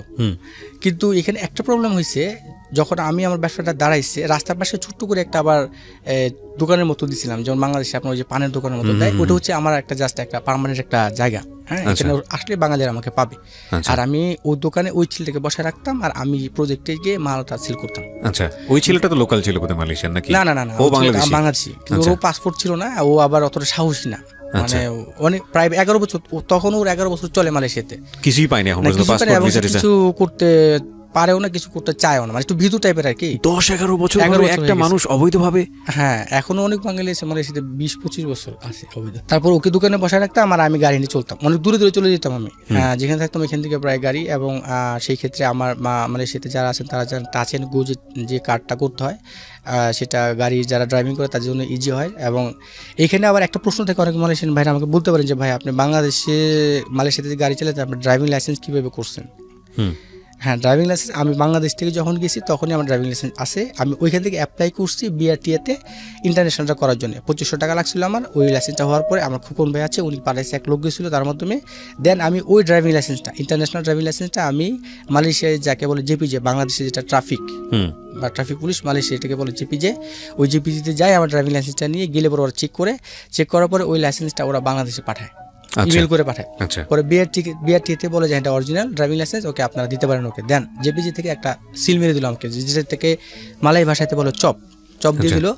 চপ দেওয়ার পরে দেন আমি কনফার্ম এবার গাড়ি চালাতে পারতেছি, সমস্যা নেই, রাস্তায় কোনো সমস্যা হচ্ছে না, গাড়ি চালাতে পারতেছি, ব্যবসা চলতেছে ভালো। কিন্তু এখানে একটা প্রবলেম যেটা হয়েছে, এটা জানি না কি এটা আল্লাহ পাক কবুল করে নাই না কোথাও প্রবলেম হয়েছে, তখন আশেপাশে যারা মালাই ছিল তাদের চোখে পড়ে গেছে এটা, যে ওর তো ভালোই ব্যবসা করতেছে, ভালো বেচাকেনা করতেছে দোকানে। কারণ সন্ধ্যার সময় আশেপাশে সব বাঙালিরা আমার দোকানটাতে আসতো, বাঙালি দোকান তো অবশ্যই বাঙালিরা আসবে। এখন ওই দোকানটা ছিল আবার মসজিদের সামনে, যখন বেশি বাঙালি হইতো, মালাই মেয়েরা যে নামাজ পড়তে যেত, ওদের ডিস্টার্ব ফিল করতো, আর যে বাঙালিরা কি করে তাকায় থাকতো, অনেকে দেখতো। কারণ তখন এরা একটা কমপ্লেন দিল যে এখানে বাঙালি দোকান রাখা যাবে না। আচ্ছা, তখন এই দোকানটা আমার একটা বসের নামে ছিল, মালাই। কারণ আমরা তো ফরেনাররা তো আমাদের নিজের নামে কিছু করতে পারবো না, কারণ যেহেতু আমরা ফরেনার। তারপরে উনি বললো যে ঠিক আছে, তাহলে তুমি করো। ওই পাশে আবার ইমিগ্রেশন ক্যাম্পাস, ওইখান থেকে ইমিগ্রেশন অফিসার আসছে, আইসা বলতেছে যে তুমি এখানে ব্যবসা করতে পারবে না, অলরেডি কমপ্লেন আসছে, তুমি যদি ব্যবসা করতে চাও তাহলে তোমার অনেক সমস্যা হবে। গেলাম, বললাম যে স্যার আমি সাহেবুল চারিমাকান, এর অর্থ হচ্ছে যে আমিও তো পেটে দায় আসছি, আমি আসলে ব্যবসাটা করতে দিন স্যার, যদি আপনাকে কিছু মাসে দিতে হয় না আমি কন্টিনিউ করে যাব। কিন্তু মানলো না, কারণ মালাইরা কমপ্লেন দিছে তো কিছুই করার নাই। তারপরে আস্তে আস্তে করে ব্যবসাটা আমার গুছাই ফেলতে হইলো, কারণ কোনো উপায় ছিল না। তো একবার ধরে নিয়ে গেলে তো আপনার পাসপোর্ট ভিসা সবকিছু চেক করার কথা না, সব চেক করছে। ওদের টার্গেটটা আমি না, টার্গেটটা হচ্ছে ব্যবসা। আমার ব্যবসাটা ওরা করতে দেবে না, কারণ আশেপাশে দোকানদারদের লস, ওদের কোনো বাঙালি যায় না। মানে ওরাও ইনফর্ম যে প্রচুর অবৈধ আছে, ওরা জানে। আচ্ছা, এটা জানে, কিন্তু অপারেশন যখন দেয় তখন উপর লেভেলে এই যেটা মানে যেমন বাংলাদেশের আপনার যে ফাঁড়ি পুলিশ যাকে বলে, মানে গ্রাউন্ড লেভেলে অতটা বেশি থাকে না, ওইখানে মোটামুটি। আরেকটা মজার ব্যাপার আমি আপনাকে শেয়ার করি, সেটা হচ্ছে মালয়েশিয়ান পুলিশে কিন্তু বাঙালিদেরকে এত ডিস্টার্ব করে না, এটা সত্যি। এই কারণে বাংলাদেশের অবৈধ থাকতে পারে মালয়েশিয়াতে, ওরা খুব ফ্রেন্ডলি। যেমন একটা পুলিশ একবার আমাকে ধরছিল, আমি তখন সাইকেল চালাই যেতাম কাজে, রাস্তায় দেখা হচ্ছে, বলছে এদিকে মালয়েশিয়ান অর্থ এদিকে আসো। তারপরে গেলাম, বলছে যে ইউ আর ডু ইট ব্রাপার, কত টাকা আছে তোমার কাছে? স্যার আমি তো বেতন পাইনি এখনো, সালে কোনো টাকা নাই, আপনি দেখেন, চেক করে দেখেন, টাকা নাই, ওকে 100 টাকা দাও, 100 রিঙ্গিত দাও। বলছি স্যার আমার কাছে কোনো টাকাই নেই। তো 50 টাকা দাও। স্যার সরি স্যার, সায়াতারা ডু ইট। বললাম ওকে টাকা নেই তো 20 টাকা দাও। স্যার আমার কাছে 20 টাকাও না, আপনি বিশ্বাস যদি না করেন আপনি চেক করেন স্যার। ওকে 20 টাকা নাই, ট্রিটমেন্টে কাজ করো, আমার পিঠে একটু চুলকাই দিয়ে যাও। আমি বললাম ঠিক আছে, আমার চুলকাই দিলাম। মানে ওরা যদি মালয়েশিয়ান পুলিশ বাঙালিদেরকে ডিস্টার্ব করতো, কেউ থাকতে পারতো না। একটা চা খাওয়ার, একটা সিগারেট খাওয়ার টাকা দিয়ে দিলে ওরা খুশি, চলে যায়। আচ্ছা, ভেরি ইন্টারেস্টিং। ওকে, ফাইন। কেলের ভিতরে একটু কঠিন, আচ্ছা একটু গ্রামের সেটে তো যাক। তারপর আমি যেটা আসছে কাম টু দ্য পয়েন্ট, ওটাতে বুঝেছিলাম ব্যবসাটা করা হলো না। তারপরে আমি কি করলাম, এখন আর কি করবো, আমার সম্বন্ধের সাথে ওর সম্বন্ধে দেশে চলে আসবে, কারণ ওর অনেক বছর হয়ে গেছে, উনিও আসা পুরো দেশে। তখন আমি আমার মতো করে রাস্তা করা শুরু করলাম। তখন আমি ওইখানে আবার আমার একটা একটু ঝামেলা হয়েছিল, ওইটা আমি শেয়ার করতে চাইছিলাম যে পয়েন্টটা, আমি যে বাসাটা ভাড়া থাকতাম ওই বাসাটা এক মহিলা হাজব্যান্ড থাকে, তাদের একটা বাসা, আমি ছিলাম ভাড়া। ওই মহিলা আবার মনে মনে আমাকে পছন্দ করতো। কোন মালয়েশিয়ান ছিল না বাংলাদেশ? মালয়েশিয়ান মহিলা, দুটো বাচ্চা আছে। আমাকে তখন বললো যে আমি হঠাৎ করে আমার একটা পিসা লাগানোর জন্য আমার টাকা দরকার খুব। তখন আমি ওনার কাছে গেলাম, ওনার হাজব্যান্ডের সাথে কথা বললাম যে আবাং অর্থ ভাই, আমার কিছু টাকা লাগবে, আমার পাসপোর্ট লাগাইতে হবে, আমি তোমাকে আগামী মাসে দিয়ে দিব। তখন সে আমাকে 3000 রিঙ্গিত, মালয়েশিয়া 3000 রিঙ্গিত দিল, বললো যে তুমি 3 মাসে শোধ করে দিবা। আচ্ছা, কিন্তু অ্যাকচুয়ালি টাকাটা ওই মহিলাটা তার হাজবেন্ডের কাছ থেকে না বললে সে দিত না, কারণ ওনার হাজবেন্ডটা আবার মহিলা যেটা বলে সেটাই শুনে। আচ্ছা, সে আগে থেকে পজিটিভ করে রাখছে, জাস্ট আমি গেছি পরে টাকাটা দিল আর কি। টাকাটা যখন আনছি তখন আমার পাসপোর্টের ফটোকপি সব কিছু দিয়ে আমি আনছিলাম, মোবাইল নাম্বারটা আমার দিয়ে আনছি, যদি ইনকেস আমি না দেবো আমাকে ধরবে আর কি, যা করে ব্যাপার না। পরে টাকা দেওয়ার পরে 1 সপ্তাহ পরে ওই মহিলাটা আমাকে ডাকলো। এখানে একটা বিষয় আছে, অনেক বাংলাদেশি ভাইরা আমরা আসলে দেশে বিয়ে করে যাই, আমাদের বউ আমাদের বাচ্চা সংসার থেকে অনেক সময় আমরা জিনিসটা ভুলে যাই। আসলে ভুলে গেলে এটা আসলে হয় না, কারণ মানুষের জীবনে বিয়ে তো একটাই। আমি মূল্যায়ন না করি, আপনি যেটা বলছেন সেটা কারেক্ট, বাট ডিস্টেন্সটা অনেক সময় অনেক বড় একটা ফ্যাক্ট হয়ে যায়, একাকিত্ব অনেক বড় একটা ফ্যাক্ট হয়ে যায়, এবং আমরা এই বিভিন্ন কারণগুলো থাকে বলে অনেক সময় ভুল করে ফেলি, অনেক সময় আমাদের মোরালিটিগুলো কাজ করে না। আপনি কি করেছেন সেটা বলেন। হ্যাঁ, সেটাই। তারপরে আমাকে একদিন ডেকে নিয়ে গেলো ওনার রুমে, বললো যে তোমার সমস্যা ছিল মালয় ভাষাতে যেটাকে বলে ইউ ইতোহারি ইউ আটা মাসালা সায়া তলং ইউ স্কারাং সায়া আটা মাসালা ইউ বলে তলং তা। এর অর্থ হলো যে অতদিন তখন তোমার সমস্যা ছিল, আমি তোমাকে হেল্প করছি, এখন আমার একটু সমস্যা আছে, তুমি আমাকে হেল্প করতে হবে। আমি বললাম যে হ্যাঁ বলেন, সমস্যা নেই, আমি আপনাকে কীভাবে হেল্প করতে পারি। তখন ওই মহিলাটা একদম স্ট্রেট আমাকে বলে দিল যে আমার 2টা মেয়ে আছে, তুমি দেখছো? হ্যাঁ 2টা মেয়ে আছে। আমার 2টা মেয়ে, ওদের মালাইশ দিয়ে ওদের নাক কিন্তু বোচা থাকে সবসময়। বলছে তুমি যেদিন আমার বাসায় ভাড়া আসছো সেদিন থেকে আমার একটা টার্গেট ছিল যে তোমার একটা সন্তান আমার পেটে দরকার। মানে ডিরেক্টলি বলে দিচ্ছে, ওরা দেখতে পাচ্ছে কিন্তু সবাই। হ্যাঁ, আমার এটা নিয়ে আমার ওয়াইফের সাথে অনেক মন কালাকালি হয়েছে, এটা আমি ক্লিয়ার করতে চাই, যদি আমার ওয়াইফ দেখে তাহলে তার জিনিসটা ক্লিয়ার হবে। বলছে যে তোমাকে আমি টাকা দিচ্ছি, কেউ জানবে না, পৃথিবীর কেউ জানবে না, তোমাকে আমি দিব, তুমি আমাকে একটা বাচ্চা দিবা। তখন আমি বললাম যে ম্যারিড ছিল।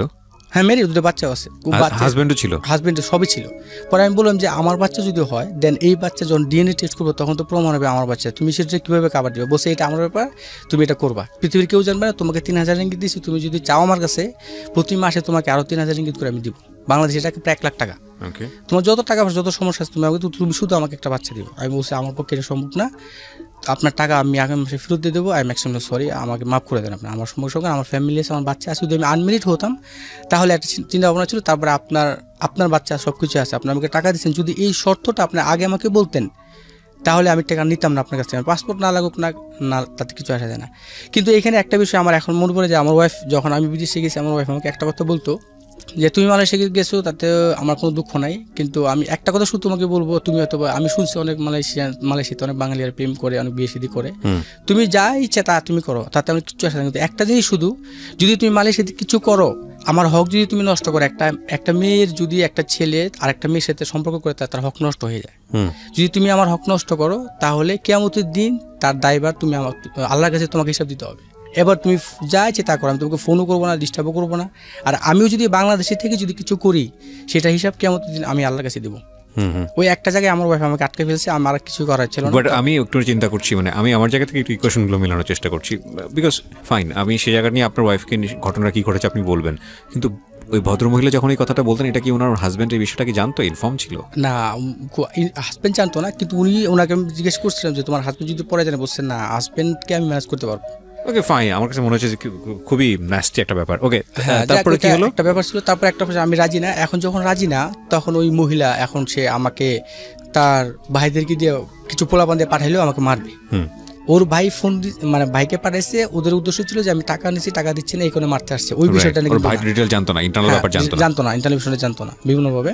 তারপর আমি গেলাম, যাওয়ার পরে ওর মা ডাকে দিচ্ছে, বলছে যে তোমার সাথে তার কি সম্পর্ক? না কোনো সম্পর্ক না, কাকা টাকা দিচ্ছে, আমি আসলে সরি, আমি টাকাটা একবার দিতে পারতেছি না, তবে আগামী 1 মাসের মধ্যে আমি শোধ করে দেবো। আমি আবার আমার সমুদ্রকে জানাইলাম যে টাকা তো নিচ্ছিলাম, টাকা তো দিতে হবে ভাই। তখন বললো যে ঠিক আছে, আমি হেল্প করবো না, টাকাটা তাড়াতাড়ি দিয়ে দাও। আমার সমুদ্রকে কিন্তু ওই ইন্টারনাল বিষয়টা শেয়ার করি নাই, টাকাটা ব্যাক দিতে হবে, এটা হচ্ছে ইম্পর্টেন্ট। অলরেডি আমি 1000 রিঙ্গিত দিয়ে দিচ্ছি ওনাকে, আর 2000 রিঙ্গিত বাকি রয়েছে। তখন আবার রোজার মাসে এসে পড়ছে পরে এখন রোজার মাসে তো আর ইয়ে করা যায় না, আমি এটা থেকে বাঁচার জন্য যে কিছু সময় আমার দরকার, 1 মাস তো লাগবে। তখন রোজার মাসে এসে বলে আমি বলি ঠিক আছে, রোজার মাসে তো রোজা রেখে তো আর এগুলা হয় না, আর রোজার মাসে আমি আবার চালাকি করে আমি মসজিদে থাকতাম, রোজা রাখতাম, মসজিদে থাকতাম। তারপরে রোজার মাসে চলতেছে, পরে প্রত্যেক দিন আমার বাসায় ইফতারি দিয়ে দিত, ওর মেয়েকে দিয়ে ওই মহিলা প্রত্যেক দিন ইফতারি কিনে প্রায় মালয়েশিয়া রিঙ্গিত 50-60 রিঙ্গিতের অনেক ইফতারি আমরা রুমের যারা ছিলাম সবাই খেতে পারতাম দিয়ে যেত।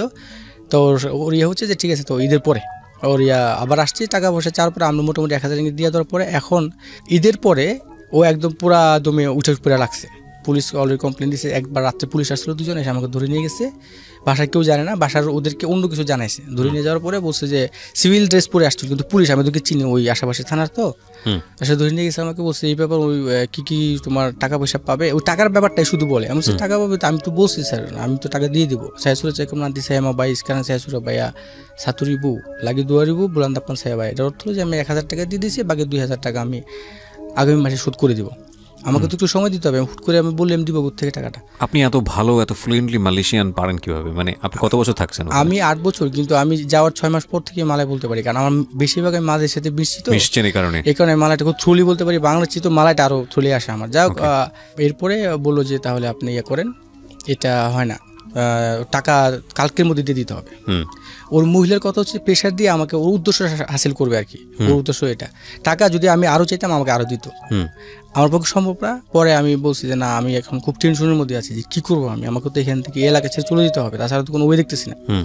এরপরে আবার লাস্টে এইবার আমার কাছে গাড়ি আছে, একটা গাড়ি ভাড়া নিয়ে আসছি, তো আপনার তো সবাই তো, আমি তো বলছি অলরেডি গাড়িতে যেগুলো চালাই, ওই গাড়িটা তখন ছাড়িনি আমি কিন্তু ওই ব্যবসাটা বন্ধ করে দিছি, কিন্তু গাড়িটা ছাড়ি নাই, কারণ আমি কিছু জায়গায় বাকি রয়ে গেছে টাকা, আমার প্রজেক্ট ওগুলো আমার আনতে হবে, টাকাটা উঠাই ফেলে দেন আমি একটা ব্যবস্থা করবো।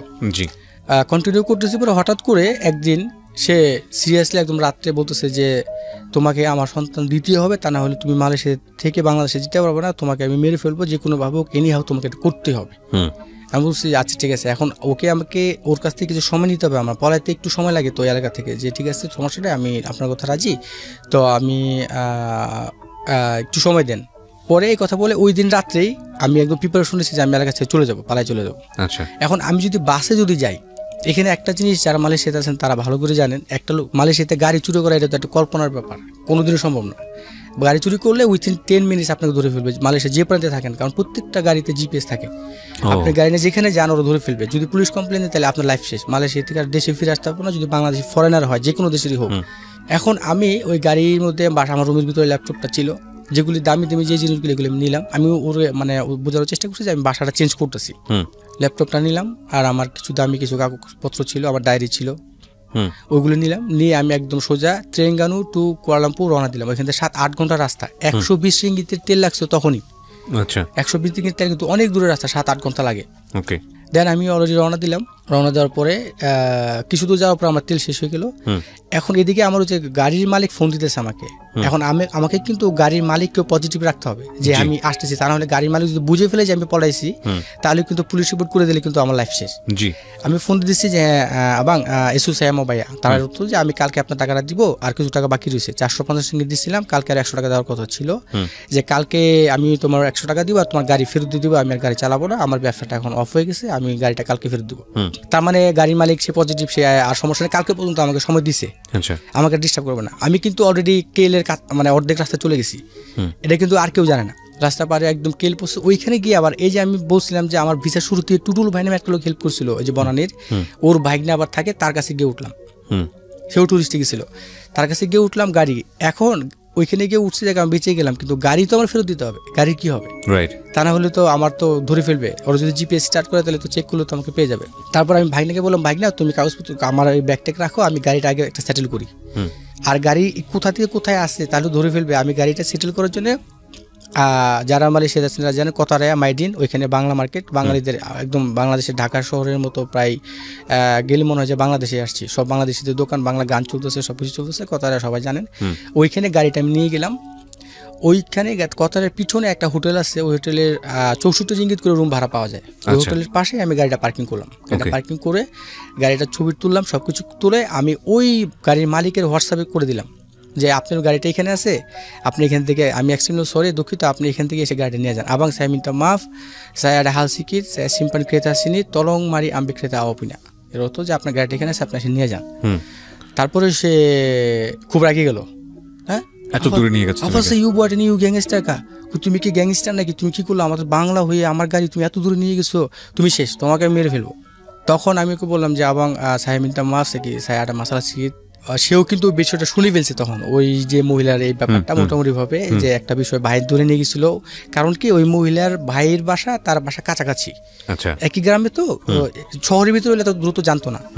পরে আমি আর ফোন টোন সব, কারণ আমি যদি মোবাইলটা চালু রাখি ওরা কিন্তু মোবাইল ট্র্যাক করে আমাকে ধরে ফেলবে। আমি কিন্তু মোবাইলও চালু রাখতে পারতেছি না, সিম চেঞ্জ করে ফেললাম, সব কিছু চেঞ্জ করে ফেললাম। শুধু তার আগে আমার চাবিটা কোথায় আছে, গাড়িটা কোথায় আছে, আমি এটা সেন্ড করে দিয়ে আমি সব চেঞ্জ করে ফেলছি। তার 3 থেকে 4 দিন পরে ওই ভদ্রলোক এসে গাড়িটা নিয়ে গেছে। কিন্তু মালয়েশিয়ার রুলস অনুযায়ী রাস্তার পাশে গাড়ি পার্কিং বেশিক্ষণ রাখা যাবে না, 6 ঘন্টার উপরে রাখা যাবে না। গাড়িটা যখন ছিল তখন অলরেডি 3 দিন হয়ে গেছে, তখন ডিবিকেএল যারা আছেন মালয়েশিয়াতে সবাই জানেন, ডিবিকেএল এসে গাড়িটা নিয়ে গেল। গাড়িটা নিয়ে ওদের ইয়াতে রেখে দিছে, ওইটা জরিপানা দিয়ে, কেন সে অবৈধ পার্কিং করে রাখছে, ওই জরিপানা দিয়ে গাড়িটা নিয়ে যেতে হবে। গাড়িটা নিয়ে গেল। এইদিকে আবার আমি যে এসে পড়ছি, আমার বোনের জামাই কিন্তু ওইখানে আছে, ছোট বোনের হাজবেন্ড, ওকে ধরে নিয়ে গেছে ওরা, যে গাড়ি নিয়ে গেছে, আমার গাড়ি দাও নাহলে তোমাকে মেরে ফেলবো। আপনার ছোট বোনের হাজবেন্ড কি আপনার দেখা দেখি সেও গেছে মালয়েশিয়াতে? না, সে গেছে বৈধভাবে ট্যুর, তখন প্রফেশনাল আছে। আপনি যাওয়ার পরেই গেছে? হ্যাঁ, আমি যাওয়ার প্রায় কিছুদিন পরে আমি প্রফেশনালে ওকে আমি নিয়েছিলাম, মানে ভিসা আমিটা মালয়েশিয়া থেকে পাঠাইছিলাম। আচ্ছা, ও আমার কাছেই ছিল। কিন্তু মালয়েশিয়াতে একটা জিনিস আছে যে আমি অপরাধ করলে আমাকে শাস্তি দিবে, আরেকজনকে দেয় না। কিন্তু মনে হয় যে কিছু বাঙালি যারা ওখানে ছিল এরা হয়তো ওদেরকে এই বুদ্ধিটাই দিছে যে ও চলে গেছে, তুমি একে ধরো, ধরলে পাবা। এবং আমার ছোটো বোনের হাজবেন্ডকে ধরছে, আটকাইছে, ছবি টবি তুলে আমাকে পাঠাইছে, এগুলি আমি দেখছি। কিন্তু আমি যদি যাই, ওকে তো আর মেরে ফেলবে না, আমাকে তো মেরে ফেলবে কনফার্ম। হ্যাঁ, আমি তো যেতে পারবো না। তারপর যাক, হয়তো বা আমার ছোটো বোনের হাজবেন্ড মনে হয় বাংলাদেশ টাকা 70-80 হাজার টাকা জরিমানা দিছে। যে টাকাটা ওই যে ডিভিকেলের গাড়িটা নিতে যে টাকাটা লাগছে, যে গাড়ি আনতে এত টাকা জরিমানা লাগছে, আমার এই টাকাটা দাও, পরে দিছে। পরে ওইটা সেটেল হয়ে গেছে, মোটামুটি সেটেল। তারপরে ওই মহিলা আমাকে বিভিন্নভাবে খোঁজার চেষ্টা করছে, ফেসবুকে বিভিন্নভাবে। আমার সাথে আর কোনো যোগাযোগ স্টপ, আর কোনো যোগাযোগ ছিল না, মোটামুটি সব শেষ। বেসিক্যালি বাচ্চা দাও ওই কথাটা এইভাবে না বলে আমার কাছে যেটা মনে হয় যে উনি আপনাকে পছন্দ করতো। তো তারপরে কি হলো? তারপর আমি কেলে অলরেডি ওই চ্যাপ্টারটা ক্লোজ হয়ে গেল। এটা আমার ওই এখান থেকে কেলে আসছে, কেলে এসে পরে এখন আমি সাধারণত যেহেতু আমার ভিসা নেই, এবং আমি সবসময় একটা জিনিস চেষ্টা করতাম যে একটু সেভে থাকতাম, স্যালারি কম হোক, সেভে থাকবো, ধরা পড়লে সমস্যা হয়। আমাকে এই জন্য আমি 8 বছর থাকতে পারছি, কিন্তু লাস্টের দিকে আমি 2 বছর ভিসা লাগাতে পারছিলাম। তার আগে আমি অবৈধ ছিলাম। তখন আমি রেস্টুরেন্টে জব করতাম। আমি মালয়েশিয়াতে যারা জানেন তার কপুচিনো, লাতে, আইস মকা এগুলি আমি সব বানাতে পারি। রেস্টুরেন্টের বার্টেন্ডারের সব কাজগুলি আমি করতে পারি। ওই আপনার কপির উপরে দুধ দিয়ে যে ফুল বানাতে হয়, তারপরে লাভ আঁকতে হয়, এই কপুচিনো সবগুলি পারি আমি। রেস্টুরেন্টের কাজগুলি সবগুলি পারি। মানে ওই কাজটা ছেড়ে দিয়ে আপনি রেস্টুরেন্টের কাজে ঢুকলেন? হ্যাঁ, এখন আমি আলাদা একটা দুনিয়াতে চলে এসে, ওইটা ক্লোজ একদম ইয়ে হয়ে গেছে। এখন আমি কেলে এসে বসে করলাম। তো এটা নিয়ে আপনার ওয়াইফের সাথে কি দ্বন্দ্ব হয়েছিল?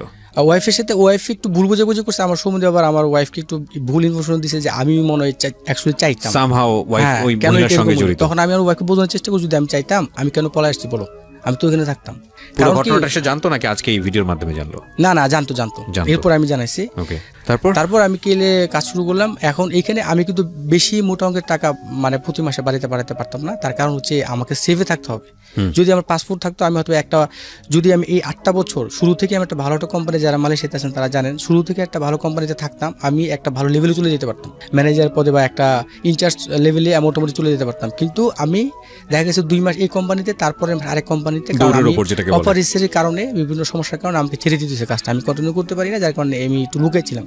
দেখা গেছে যে এই মাসে প্রচুর অপারেশন চলে, আমি 3 দিন কাজ করলাম না, কাজে না গেলাম, কোম্পানি বাদ দিয়ে দিল, আমাকে আরেকজন লোক নিয়ে নিছে। কিন্তু আমি সেফটিটা আগে আমি চিন্তা করতাম যে আমাকে সেভে থাকতে হবে আগে, কাজ সমস্যা নেই, বাড়িতে হয়তো বা মাঝে মাঝে আমি 2 মাস পরে টাকা পাঠাইতাম। কিন্তু আমার ওয়াইফ আমাকে প্রচুর সাপোর্ট দিছে। এই জন্য আমি শুরু থেকে আপনি বলছি আমার ওয়াইফ আমার জন্য পৃথিবীর শ্রেষ্ঠ ওয়াইফ। তারপরে আমি কাজ করতেছি মোটামুটি ভালো স্যালারি আসলো।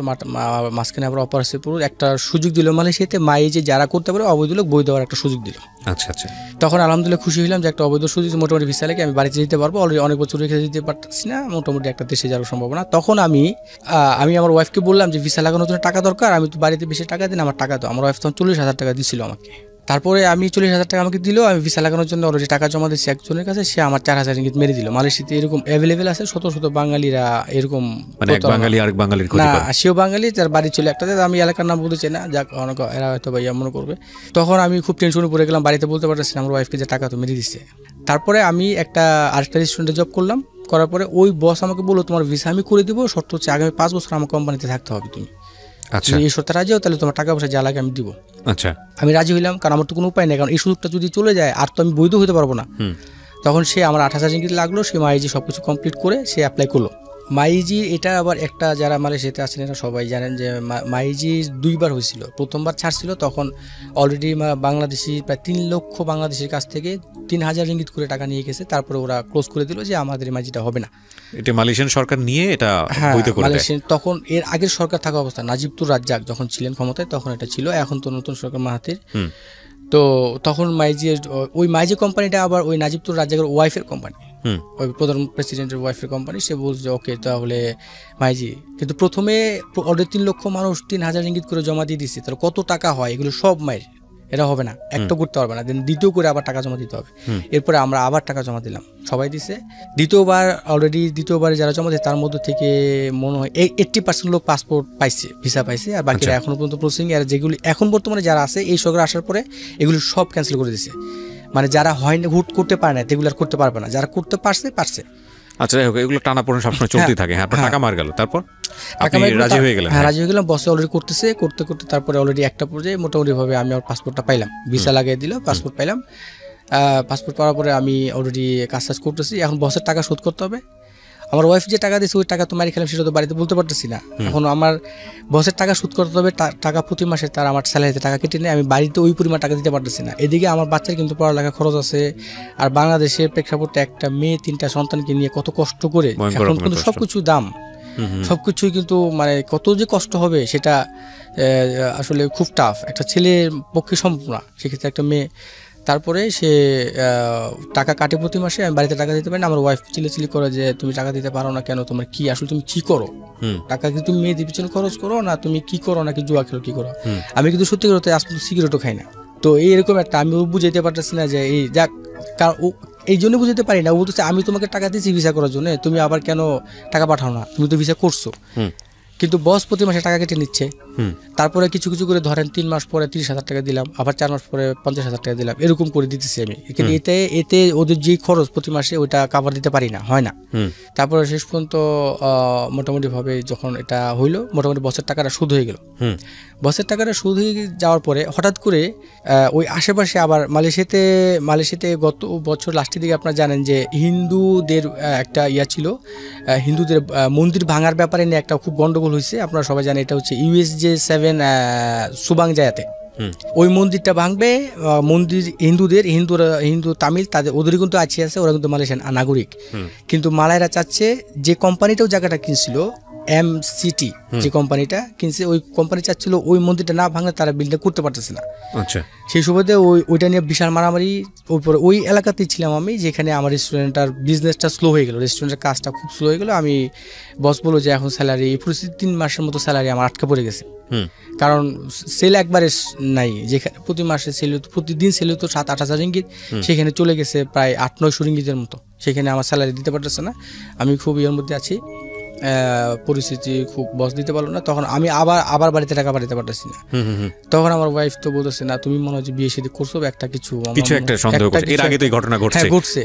তখন তুমি আমার মনে হচ্ছে যে তুমি মনে হয় বিয়ে শাদী করছো একটা কিছু, তাহলে না হলে তুমি কি করো এগুলা। এদিকে সে বাসা ভাড়া দিতে পারতেছে না, ওই বাসাটা তো আমাদের ভাড়া, কারণ একবারে গ্রামের বাড়ি তো সে যায় না, তার ভাইয়ের কাছে যাবে না, কারণ ভাইয়ের সাথে তার কথা কাটাকাটি হয়েছে, কেন আমাকে সে চায়, সে কারণে বাসা ভাড়া দিতে হচ্ছে। মাসে সে স্কুলের বেতন দিতে হচ্ছে, আমার ছেলের স্কুল, 2টা মেয়ে মাদ্রাসার সাথে পড়ে, ওদের স্কুলের বেতন, খাবার খরচ সবকিছু দিতে হয়। তো ও একা আর কোলাইতে পারতেছে না, বলে যে আমার পক্ষে তো আর সম্ভব না, তুমি একটা কিছু করো। আমার পক্ষে আর সম্ভব না, আমি আর পারবো না। ও আমাকে সরাসরি বলেই দিল। তো আর আমাকে এটা বলতেছে যদি আমার 3টা সন্তান না থাকতো তাহলে আমি তোমাকে ছেড়ে অনেক আগে চলে যেতাম, সন্তান দিতে আগে আমি এই পরিস্থিতিতে আমি আছি। মোস্ট কমন ডায়লগ সংসারে এগুলো। হ্যাঁ, তখন এগুলো মোস্ট কমন ডায়লগ সব সংসারই হয়, যদি না হয়ে থাকে তাহলে ওই সংসারের কোনো একটা বিশেষ অন্য কোনো কিছু আছে আর কি। যাই হোক, তারপরে এটা বললো, আমি বুঝছি আমি আসলে তুমি যদি আমার জায়গায় থাকতে আমি আসলে তখন ও কিন্তু প্রচুর রাগ করে, আমি চুপ শুধু শুনি, কারণ একটা সংসার এটা একদম আমি ডেফিনেটলি কাউকে না কাউকে চুপ থাকতে হয়, নইলে এটা একটা বড় ঝামেলা হয়ে যায়। মেনে আসি, যখন আমি রাগ করি ও চুপ থাকে, ও যখন রাগ করে আমি একদম শুধু শুনি, আরো বলো আমি ওদেরকে হাসাই। তারপরে জাগের পরে আবার কিছুদিন পরে লাস্ট 30,000 টাকা পাঠিয়েছিলাম আমি, লাস্ট আর পাঠাতে পারি না। তারপরে আমি চলে গেলাম আপনার ওইটাতে। পাঠানোর পরে কোম্পানি বন্ধ গেলে এখন আমার ওয়াইফ বলতেছে তার কোম্পানি যদি বন্ধ হয়ে যায় তুমি একটা কাজ করো, আমার আবার একটা আমার ওয়াইফের বড় বোনের হাজবেন্ড থাকে আবার আরেকটা জায়গাতে, বলছে তুমি ওইখানে চলে যাও, সে কাজ দিবে। আমি বলছি আমার বসের কাছে কিন্তু পাসপোর্ট, তার কাছে কিন্তু আমি কিন্তু সেগুলো সব জমা দিতে হয়েছে। হ্যাঁ, কারণ টাকা বাকি রয়েছে না, টাকা দিলে সে পাসপোর্ট দিবে আমাকে, আমি কিভাবে যাবো?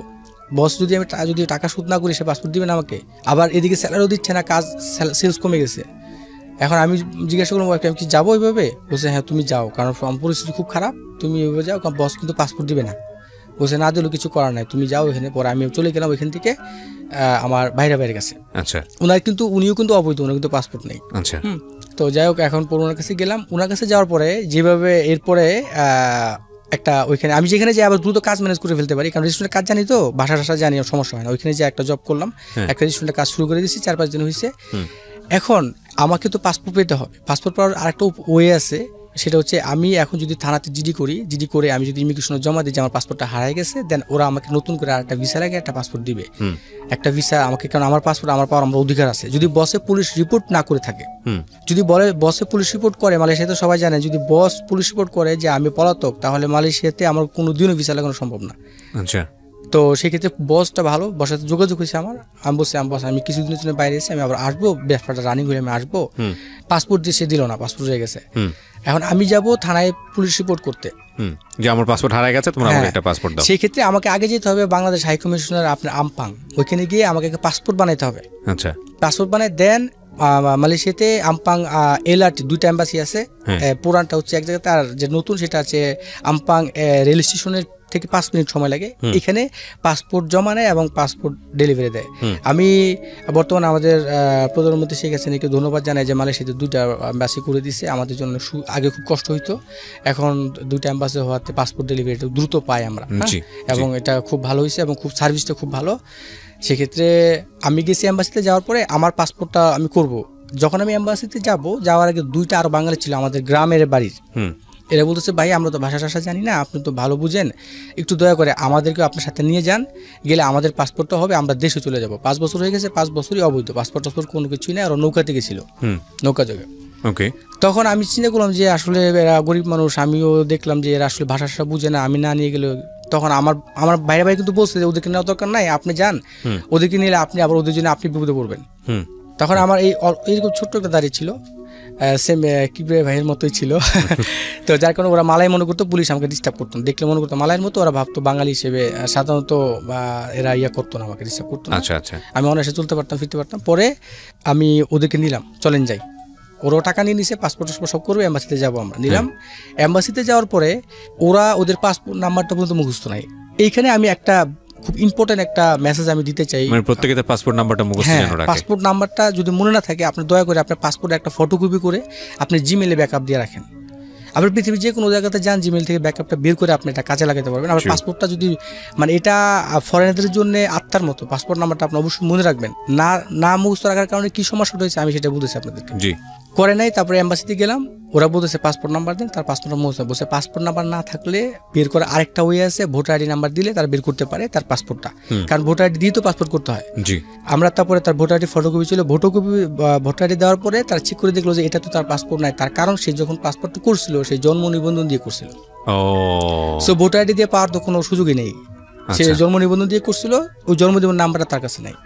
কোনো রেকর্ডই, দুজনের কোনো রেকর্ডই আমরা পাচ্ছি না, পাসপোর্ট নাম্বারও পাচ্ছি না। যদি পাসপোর্ট নাম্বার থাকতো দেন আমরা রিনিউ করতে পারতাম একটা পাসপোর্ট। পরে ওরা বলে দিচ্ছে কি করবেন, আমারটা তো আছে, আমি দিয়ে দিচ্ছি অলরেডি, আমার ফটোকপি সবকিছু ছিল, আমারটা অলরেডি কথা বলে ফেলছি।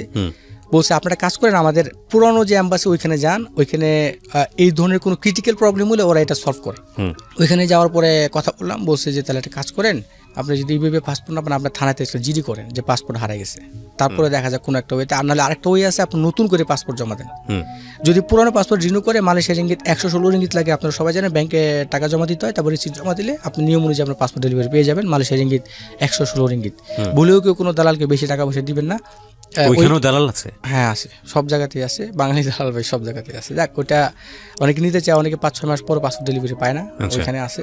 কিন্তু যারা আসলে এটা কারা দালালটা ধরে, যারা আসলে অ্যাকচুয়ালি গ্রাম থেকে, আমরা যারা বাংলাদেশি ভাই যারা গ্রাম থেকে, তারা তো বুঝে না, তারা চিন্তা করে একটা হ্যারাসমেন্ট, আবার একদিন কাজ পালা গেলে তার 101 দিনের স্যালারি চলে যায়, 2-3 দিন জিতে হয় তো দালালকে দিয়ে দেয়। আচ্ছা, নর্মালি শুধু 116 রিঙ্গিত হলে আপনি পাসপোর্ট করতে পারবেন, সরকারি ফি আর কি যেটা। ওকে, যাই হোক, তারপর পরে ওইখানে নিয়ে গেলাম, যাওয়ার পর ওরা বলছে আপনি যেহেতু নাই, আপনি কাজ করেন, পুলিশ রিপোর্ট করে আমাদেরকে দেন, আমরা যে কোনোভাবে, এটা নতুন নতুন রুলস হচ্ছে মালয়েশিয়া যে আপনাকে পুলিশ রিপোর্ট করতে হবে যদি পাসপোর্ট হারানো যায়, তাছাড়া আমরা কোনো পদক্ষেপ নিতে পারবো না।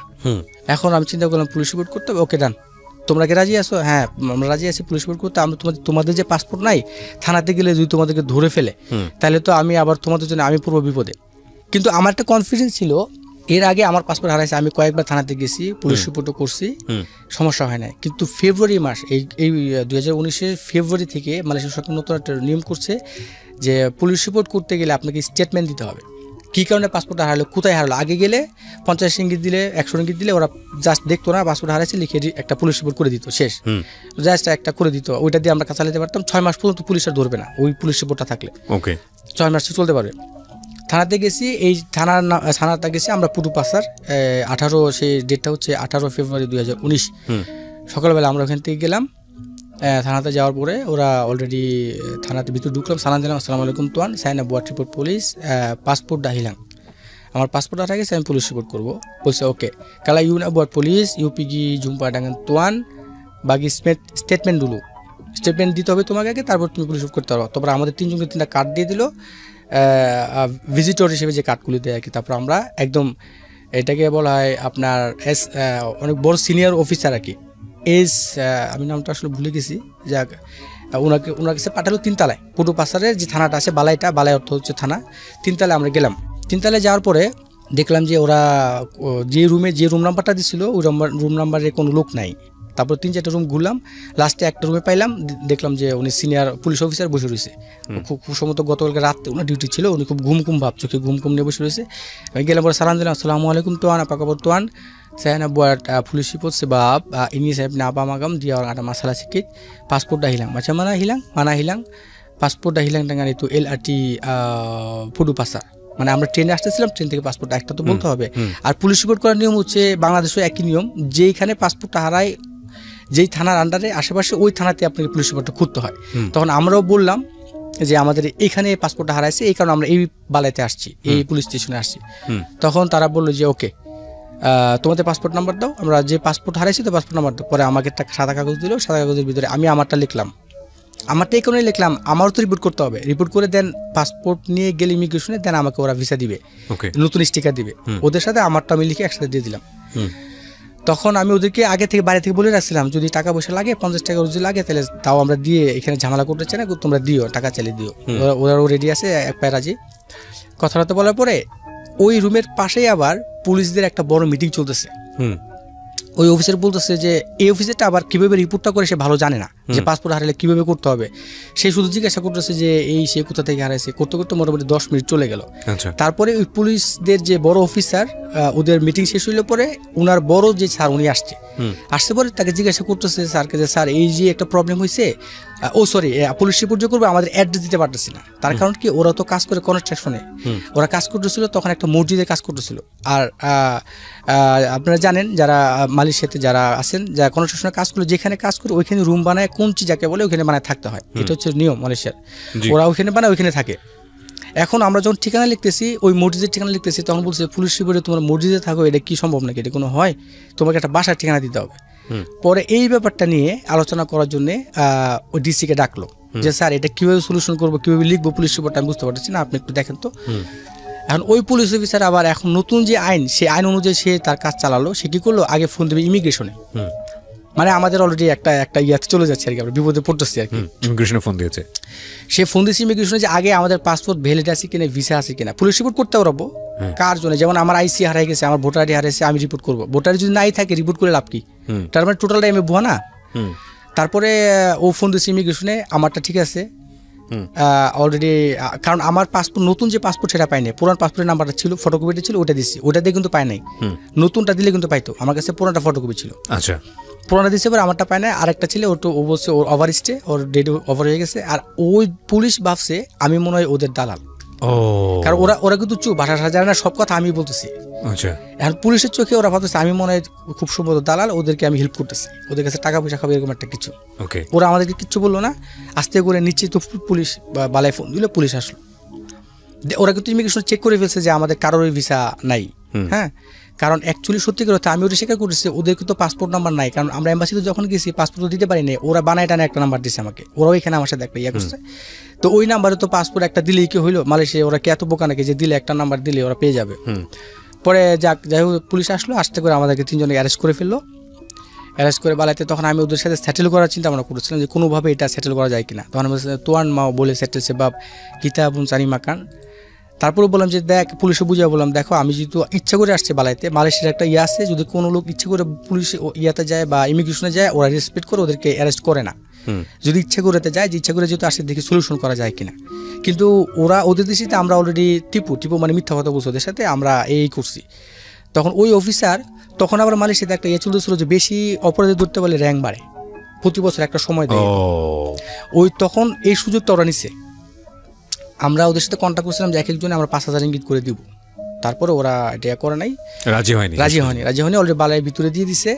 এখন আমি চিন্তা করতেছি এত বছর আমি মালয়েশিয়াতে আছি, আমি যদি এটা ফোন করে আমার আত্মীয়স্বজনরা জানাই আমার বাইরে যে আমি থালাতে এসে ধরা গেছি, তাহলে ওরা আমাকে বোকা বলবে, কাউকে জানাইতেছি না, বলবে যে এত বছর পরে আপনি এই বোকামিটা করলেন আমার সাথে। আরো 2 বছর পরের একটা ঘটনা এটা, এই যে এই লাস্ট ফেব্রুয়ারি 2019 তার মানে আপনি 6-7 বছর থাকার পরের ঘটনা এটা। লাস্টে আমি যখন পাসপোর্টে এই লাস্টের দিনে 18 যেদিন ইয়া হলো 18 ফেব্রুয়ারি 2019 ঘটনা এটা। ওকে। তারপরে ওরা অলরেডি পুলিশ এসে আমাদেরকে নিচে বালাইতে পুলিশ নিয়ে গেল, নিয়ে যাওয়ার পর ওরা অলরেডি রিপোর্ট মানে পুলিশ স্টেটমেন্ট নিচ্ছে, আমাদেরকে লিখবে, ওরা আমাদের নামে কেস করবে, অলরেডি আমরা এটা করবে। আপনি চিন্তা করছিলেন বাড়িতে জানালে বাড়িতে বলতে আমাদের ইয়াতে না, আমাদের মালয়েশিয়াতে আমার ভাই যারা আত্মীয়স্বজন আছে সেদিকে জানাইলে হয়তো এরা ভাববে যে ফান করতেছে বা তুমি এত চালাক মানুষ, তোমার ভিসা সবকিছু আছে, তুমি কিভাবে ধরা খাও, এটা ওরা বিশ্বাস করবে না। ফোন কাউকে দিচ্ছি না, ওদেরকে ফোন করতে দিচ্ছি না, ওদেরও আত্মীয়স্বজন আছে, ওদের আত্মীয়স্বজন একদম থানা থেকে খুব কাছে আছে, খুব কাছাকাছি, বললে ওরা আসতে পারতো। প্রথমে জানাই দিচ্ছি না, আমরা ভাবতেছি হয়তো সেটেল করা যাবে। পুলিশ কিন্তু আমাকে বলছিল যে নান্তি সাহেব বলে সেটেল, যে পরে আমরা এটা সেটেল করবো, তুমি টেনশন করো না, হ্যাঁ ব্যবস্থা করবো। তো ওর আশায় ছিলাম যে একটা কিছু করবে। একটা বছর যখন দেখলাম যে ওরা অলরেডি খাতা সবকিছু বের করে আমাদের পুলিশ রিপোর্ট করতেছে, লিখতেছে, তখন বলবো যে আর মনে হবে না, সেটেল আর হবে না। তখন ফোন দিতে বাধ্য হলো আমাকে, আমরা ফোন দিলাম। তখন আমার সাথে যে ছেলেটা ছিল ওর আবার এক আত্মীয় থাকে পাশেই, 2 মিনিটের রাস্তা, ফোন দিছে, পরে ও আসছে, কিন্তু ততক্ষণে কিন্তু পুলিশ রিপোর্ট হয়ে গেছে অলরেডি। যদি না হইতো তার আগে যদি ও ফোন দিত তাহলে এসে আমাদের ওখান থেকেই একটা ম্যানেজ করতে পারতো। তারপরে অলরেডি পুলিশ রিপোর্ট সব কিছু করে গেছে, ও লোকটা আসছে, আয়সা বললো যে এখন তো পুলিশ রিপোর্ট হয়ে গেছে, তোমাদেরকে আমরা ছেড়াতে পারবো না, তোমাদেরকে পুলিশ লকআপে নিয়ে যাবে জিংজাং। মালয়েশিয়াতে যারা আছেন সবাই জানেন, পুটুপাসারের আশেপাশে এরিয়াটা হচ্ছে জিংজাং, ওইখানে জিংজাং নিয়ে গেছে আমাদেরকে, জিংজাং রাখলো। আর আমাদের যে লোকের সাথে কথা সে বলছে যে তোমাদের 14 তারিখে কোর্টে তুলবে, 14 দিন পরে কোর্টের থেকে তোমাদেরকে আমরা উকিলের মাধ্যমে বের করতে পারবো, এছাড়া আর কোনো ওয়ে নেই। আচ্ছা, এটা হচ্ছে এখনকার ইয়া। তারপরে আমরা ছিলাম 18 তারিখ থেকে 14 দিন পরে আমাদের 3 তারিখে তোলার কথা ছিল কোর্টে, কিন্তু আপনার 29 তারিখে তুলে ফেলছিল কোর্টে। মানে ওই সময়টাতে আপনাকে কিভাবে রেখেছে? বাংলাদেশে যেরকম লকআপে রাখে ভাবে পুলিশ লকআপ আলাদা ড্রেস, কিন্তু ওই সময়টায় যখন এখানে কিছু এই মেসেজগুলো ভেরি ভেরি ইম্পর্টেন্ট, এই মেসেজগুলোর জন্য আমি ভুলে যাচ্ছিলাম যে পুলিশ ধরা পড়ার পর থেকে যদি আপনি পুলিশের কাছে থানাতে মোবাইল টাকা পয়সা দিয়ে দেন তাহলে কিন্তু ওরা সব নিয়ে নেবে। এটা বাঙালি ভাইদের জন্য ভেরি ভেরি ইম্পর্টেন্ট। অনেক বাঙালি মোবাইল টাকা পয়সা সব হারিয়ে ফেলছে। ওরা পুলিশ রিপোর্টটা যখন করবে তখন আপনি পুলিশ রিপোর্টের মধ্যে সব ডিটেলস লিখবেন যে এত ডলার বা এত টাকা আপনার কাছে আছে, এত রিঙ্গিত আছে, এই মোবাইলের মডেল নাম্বার এত, সব লিখবেন। তাহলে এগুলো সব আপনি কোর্টে গেলে ফেরত পাবেন, ফেরত দিতে বাধ্য। আপনার রেকর্ড আছে, যদি রেকর্ড ছাড়া কোনো পুলিশকে দিয়ে দেন তাহলে ওরা মেরে দিবে, কিছুই আপনি পাবেন না। আচ্ছা, এরকম শত শত প্রমাণ আমি আরও সামনে বলবো, আপনাদেরকে শেয়ার করবো। তারপরে আমাদেরকে জিংজাং নিয়ে গেলো, আমাদের রেকর্ড করছে। আমার কাছে মালয়েশিয়া রিঙ্গিত ছিল 450, থাইল্যান্ডের বাত ছিল 20 বাত, আর আমার কাছে 2টা ব্যাংকের কার্ড ছিল। আমার মালয়েশিয়ার 2টা ব্যাংকের অ্যাকাউন্ট আছে, 2টা ব্যাংকের কার্ড ছিল, মাই ব্যাংক আর সিএমবি ব্যাংক, 2টা ব্যাংকের কার্ড, ভিসা কার্ড ছিল, সব কিছু। আর আমার মোবাইল ছিল, সব কিছু লেখা ছিল, সব একসাথে সুন্দরভাবে। আর কিছু পয়সা টসা ছিল, এগুলো সব কিছু লিখছে। আর ওদের যা যা ছিল সবই লিখছে, সব কিছু লিখে আমাদেরকে লকআপে দিয়ে দিয়েছে। এবং লকআপে যাওয়ার পরে পুলিশ আমাদেরকে বলেছে যে তোরা তো আসছো, তোরা কি খাবি কিছু? আমি বলছি যে সরকারে যা দেয় তাই খাবো। বলছে না, যদি প্রথম তো ভাবছি যে এত কষ্ট কি করবো, হ্যাঁ ঠিক আছে আমরা খাবো। 100 রিঙ্গিত করে ওরা নিবে, আমাদের 3 জনকে খাবার দিবে, মানে একটু ভালো ভালো খাবার দিবে আর কি। প্রথম তো 100 রিঙ্গিতের কথা বলছে, কিন্তু এখানেও পুলিশ আমাদের সাথে চিট করছে। 100 রিঙ্গিত কথা ছিল একজনের, কিন্তু 3 জনের কাছ থেকে 300 রিঙ্গিত নিচ্ছে। আচ্ছা, 100 টাকার কথা কন্ট্যাক্ট করছে ওদের সাথে, ওরা প্রত্যেকজনের কাছ থেকে 100 করে। পরে যখন আমরা বেরোছি তখন দেখছি, যখন আমরা কোর্টে যাবো তখন টাকা ফেরত দেওয়ার সময় আমরা গুনে দেখি যে পরিস্থিতি। তারপর লকআপে আমাদের 3 জনের নাসি গোরিং আইয়াম দিল, মালয়েশিয়ান ভাইরা জানেন সবাই, নাসি গোরিং আইয়াম আমাদেরকে দিল, আর 1 প্যাকেট সিগারেট দিল, আর একটা পানির বোতল দিল, এই 300 রিঙ্গিত শেষ। আমরা খাইলাম, খাওয়ার পরে মোটামুটিভাবে আমাদের কিন্তু ওই সময় কিন্তু আমাদের ড্রেস সব নিয়ে নিছে। লক আপ পুলিশের একটা ড্রেস দিল, পিছনে লেখা পুলিশ লক আপ, আর একটা শর্ট প্যান্ট দিল, এটাই আমাদের 3 জনের ড্রেস। আমরা লক আপে আছি। লক আপের খাবার, লক আপের কি পরিস্থিতি সেটা আপনারা যারা লক আপে গেছেন বা এটা জানেন, যারা জানি তাদের তো জানা উচিত। হ্যাঁ, যারা জানি তারা লক আপের ভিতরে সকালবেলা আপনাকে দিবে একটা রুটি, একটা পানি, এটা সিরাপ দিবে, সিরাপ আইস না, সিরাপ পানাস দিবে, আর একটা রুটি দিবে। দুপুরে দিবে আপনার প্লাস্টিকে পেঁচানো অল্প কটা ভাত, একটা মাছ আর একটা পানি।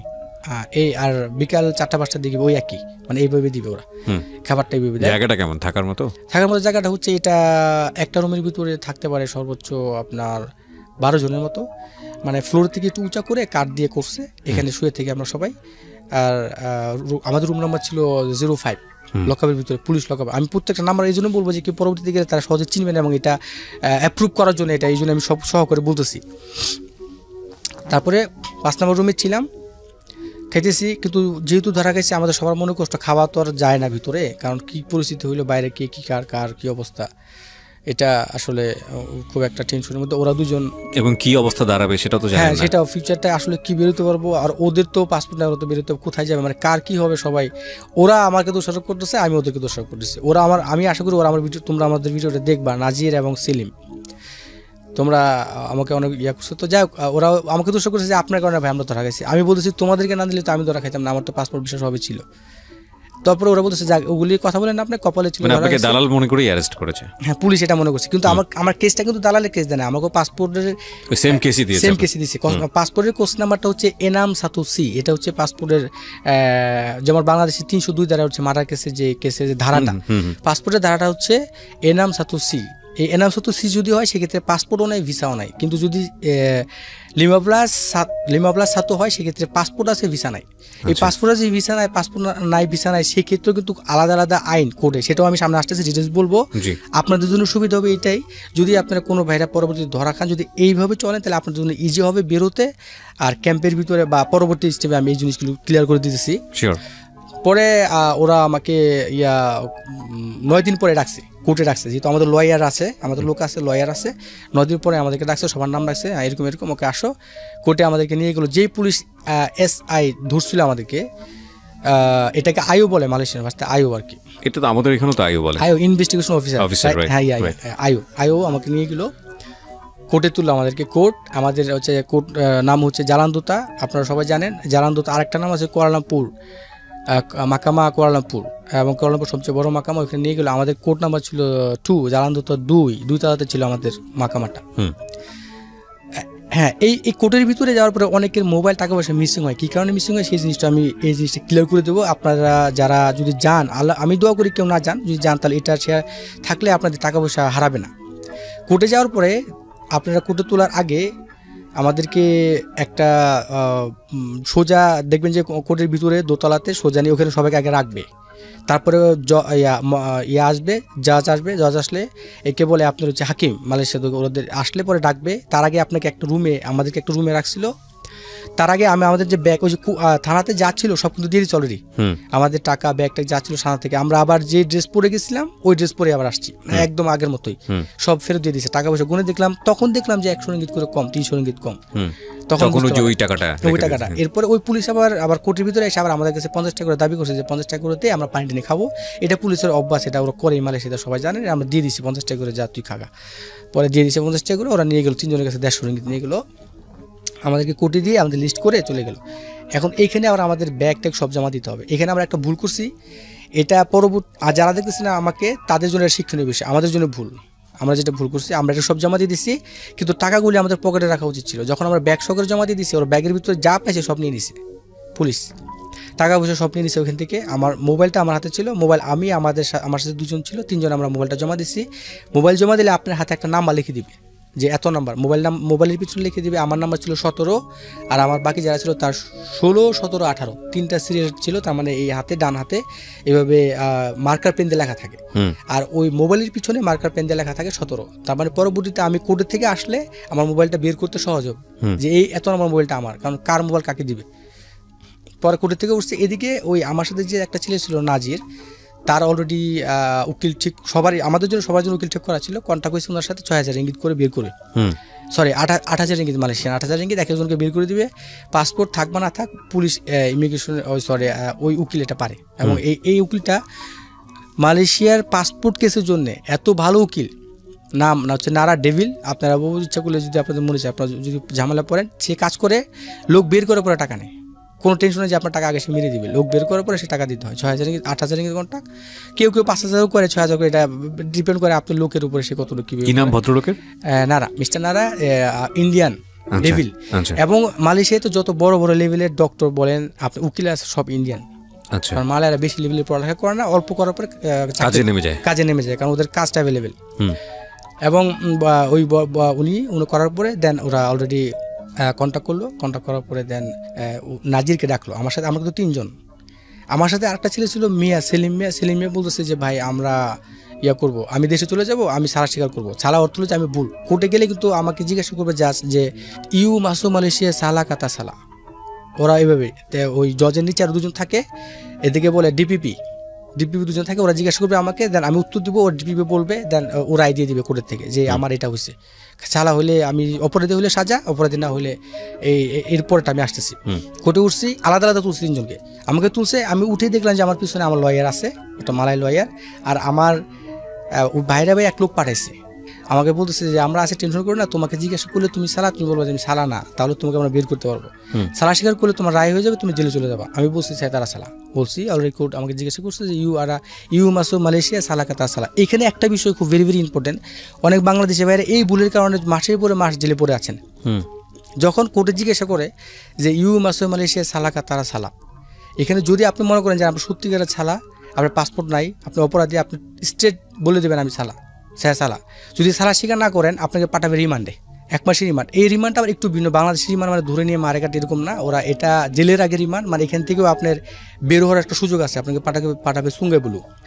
আমার বেলায় যেটা করছে সেটা বলে আপনাদের রাস্তাটা ক্লিয়ার হয়ে যাবে। তারপরে ওই ছেলেটা যে নাজির, তার সাথে কন্ট্যাক্ট হলো, তার কোনো কিছু ছিল না, টাকা দিয়ে দিয়েছে, সে বেরিয়ে গেছে, স্টেট সাথে বেরিয়ে গেছে, তার কেস অলরেডি ফিনিশ। সে যাওয়ার সময় তার মোবাইলটা সব কিছু নিয়ে গেলো, আমাকে বলে দিচ্ছে ভাই আমি অলরেডি বেরিয়ে চলে যাচ্ছি। আমার সাথে আরেকটা ছেলে যে ছিল সেলিম মিয়া, সে বলছে যে না আমি দেশে চলে যাবো, সে স্বীকার করছে হ্যাঁ আমি সালা। তার জেল হইলো 3 মাস। এখন আমাকে অলরেডি পাঠিয়ে দিল সুঙ্গাবুলুতে, যেহেতু আমি রিমান্ডে আছি, আমাকে দিয়ে দিল সুঙ্গাবুলুতে। তারপরের মাসে 23 তারিখে আমার আবার মাকামা, 1 মাসের জন্য আমাকে পাঠিয়ে দিল সুঙ্গাবুলু। ওইখানে এই সুঙ্গাবুলুতে যে যাব রিমান্ডে, এখানে আবার যে জেলের ভিতরে যে সিচুয়েশনটা, যেখানে আসলে আমরা বাঙালিরা খুব প্রতারিত, মানে খুব কষ্টের মধ্যে, এবং এখানে ফরেনারদেরকে মালাইরা। আপনি 1 মাসের রিমান্ডে গেলেন? হ্যাঁ 1 মাসের রিমান্ডে গেলাম। জেলের ভিতরে ঢোকার সময় এখানে কিছু ভুল হয় যে কারণে বাঙালিরা অনেক মাইর খায়। এই জিনিসগুলি আমি শেয়ার করতে চাই যেন কেউ, আপনি কি এক্সপেরিয়েন্স করেছেন এটাই আমাদেরকে শেয়ার করেন প্লিজ। হ্যাঁ সেটাই। তারপরে আমাদেরকে নিয়ে এগুলো লরিতে করে সঙ্গে বলু, ওইখানে আমাকে ঢুকানোর সাথে সাথে যেটা করতে হবে, আমার কাপড় চোপড় সব খুলে, যা আছে আমার বেল্টের সব খুলে, ইম্পর্টেন্ট যে জিনিসগুলো আছে, আমাদের টাকা পয়সা। এখানে আমরা অনেকে ভুল করি, যে আমার বেলায় আমি যেটা করে আসছি, টাকা পয়সা যেগুলো আছে, যেগুলো মূল্যবান, এই জিনিসগুলি একটা প্লাস্টিকের ব্যাগ দিবে, এটার ভিতরে ঢুকে দিতে হবে, তাহলে এই জিনিসগুলো পরবর্তীতে আমি ফেরত পাবো। প্রত্যেকটা জিনিস আমাকে ফেরত দিবে আলাদা, যেমন টাকা, মোবাইল পয়সা যা আছে এটার ভিতরে ঢুকে দিলে ওরা একটা একটা নাম্বার দিবে, নাম্বার দিয়ে ওরা রেখে দিবে। এটা আবার আমার পরবর্তীতে মাকামাতে আমাকে দিয়ে দিবে এটা পরবর্তী কোর্টে। এবং ওইখান থেকে আমার একটা বডি নাম্বার থাকবে প্রত্যেকটা লোকের, যেমন আমার বডি নাম্বার 31901447 31 1 আমার বডি নাম্বার, এটা সুঙ্গাবুলুর বডি নাম্বার। এবং মালয়েশিয়াতে যতবার আমাকে ধরবে ততবারই একটা বডি নাম্বারই আসবে, এই সারা জীবনই তাই আসবে। হ্যাঁ সারা জীবনে এই মালয়েশিয়াতে একটা বডি নাম্বারই, শুধু যতবার ঢুকবো লেখা থাকবে যে এতবার আমি গেছি জেলখানাতে। ফিঙ্গারপ্রিন্ট দিবে, সেটা মেডিকেল রিপোর্টের মতো, যে যতবার আপনি যাবেন হাসপাতালে আপনারা পাস রিপোর্ট বের করে ফেলবেন। তারপরে অলরেডি ভিতরে চেকটা করে ভিতরে ঢুকে দিল, সিরিয়াল মতো আমরা ঢুকলাম। ঢুকার পর এখানে যদি কেউ একটু এদিকে ভুল করে তাহলে মারে, প্রচুর মারে। যখন আপনাকে বলছে এটা বের করো, অনেকে ভাষা বুঝে না, বাঙালিরা ভাষা বুঝে না, এরা প্রচুর মার খায়, এর ভিতরে মানে করুণ অবস্থা, এরা ভাষা বুঝে না, মায়ের সেই মায়ের। তারপর ভিতরে ঢুকে দিল, আমাদেরকে যাওয়ার সাথে সাথে চুল কাটবে, সবার চুল কেটে দিল, সব চুল কেটে সিরিয়ালে বসায়, ওদের নিয়ম ওদের আইন অনুযায়ী যে নিয়ম অনুযায়ী যা করা দরকার। আমাদের ফিঙ্গারপ্রিন্ট দিল, আমার ফিঙ্গারপ্রিন্ট দিলাম, তারপর আমার ছবি তুলো, সব কিছু করে অলরেডি প্রসেসিং করে আমাদেরকে পাঠিয়ে দিল। এই সুঙ্গাবুলুর ভিতরে একটা ইম্পর্টেন্ট একটা বিষয়, সেটা হচ্ছে প্রথম 7 দিন নিয়ে রাখে শিকল। এই শিকলটা কিন্তু একটা জাহান্নামের মতো। শিকলটা হচ্ছে, শিকল যখন রাখে তখন 7 দিন ফরেনাররা লোকালরা একসাথে রাখে, সবাইকে যারা কোর্টের থেকে যারা আসবে সবাইকে একসাথে রাখবে। 1 সপ্তাহ পরে লোকালদেরকে আলাদা করে দেয়, ফরেনারদেরকে আলাদা করে দেয়। যারা লোকাল তাদেরকে দিবে আবাদি, আর না হয় এহসান, অতঃপর আলাদা আলাদা আপনার যে ব্লকের নাম এগুলা। আর যারা আমরা যে ফরেনার আমাদেরকে পাঠাবে বরকত, আমাকে পাঠাচ্ছিল বরকত, আমার রুম নাম্বার ছিল 108। আমাদের একটা স্লিপ ধরাই দিল, একটা টেম্পোরারি একটা স্লিপ, এখানে আমার বডি নাম্বার। এবং এই সময়টা কিন্তু অনেক বাঙালি ভুল করে এখানে অনেক মার খায়। এখানে ঢুকার আগে আমাদেরকে কাপড় খুলে পাম্পিং দিতে হবে। পাম্পিং মানে এরকমভাবে ধরে 10 বার উঠা বসা করতে হবে। এই কারণে অনেকে সে ওই মানে নেশা জাতীয় জিনিস মানে সিগারেট জাতীয় জিনিসগুলি মানে পেটের ভিতর করে নিয়ে যায়, তারপরে জেলের ভিতরে এরা এগুলো সেবন করে। এই জন্য তারা এই পাম্পিংটা দেয়। যদি সে কিছু নেয়, পায়ে পথে অনেক সময় নেয়, তা অনেকে তখন এটা বেরিয়ে যাবে। পাম্পিংটা দিলে এটা জেলের আইন, 10 বার দিলে সব এটা বেরিয়ে পড়ে যায়, তখন তাকে ধরে মারে। অনেক বাঙালি এটা বুঝে না, ওই উলঙ্গ অবস্থা করতে হবে। এটা ওদের আইন আর কি, যেটা করতে হবে সবাইকে উলঙ্গ অবস্থা করতে হবে। করলে পরে বাইরে পাঠাবে, সবার সামনে এটা করতে হয় না, সবার সামনে বলতে এখানে 4 জন অফিসার থাকবে না, ইউকেপি। আচ্ছা ভিতরে ইউকেপি হচ্ছে, এটা কিন্তু পুলিশ না, জেলখানার ভিতরে যেই আর যারা আপনার ইরা করে আর কি। যেমন জেলখানার ভিতরে আমাদের যে বাংলাদেশে আনসার আলাদা আলাদা ডিপার্টমেন্ট ভাগ করা আছে, ওরা জেলখানার ভিতরে দেখাশোনা করে।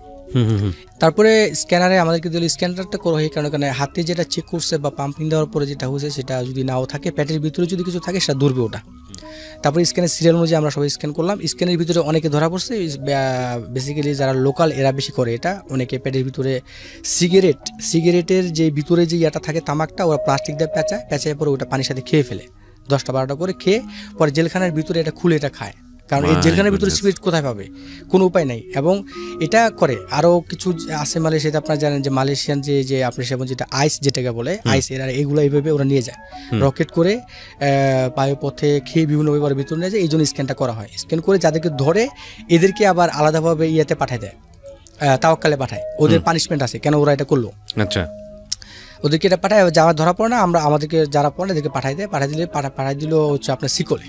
এবার আমরা শিকলে যাওয়ার আগে নিচে একদিন রাখবে দামাই, একদিন রাত্রে, তারপরে দিন সকালে আমাদেরকে পাঠিয়ে দিবে শিকলে পাঠাবে। ওইখানে শিকলের ভিতরে সব ফরেনার যারা আছে, যারা ওই দিন কোর্টের থেকে যারা আসছে সবাইকে একসাথে রাখবে। কেন আমি জাহান্নাম বলছিলাম সেটা বিস্তারিত আমি এখন বলতেছি, কেন শিকলটা জাহান্নামে বলি।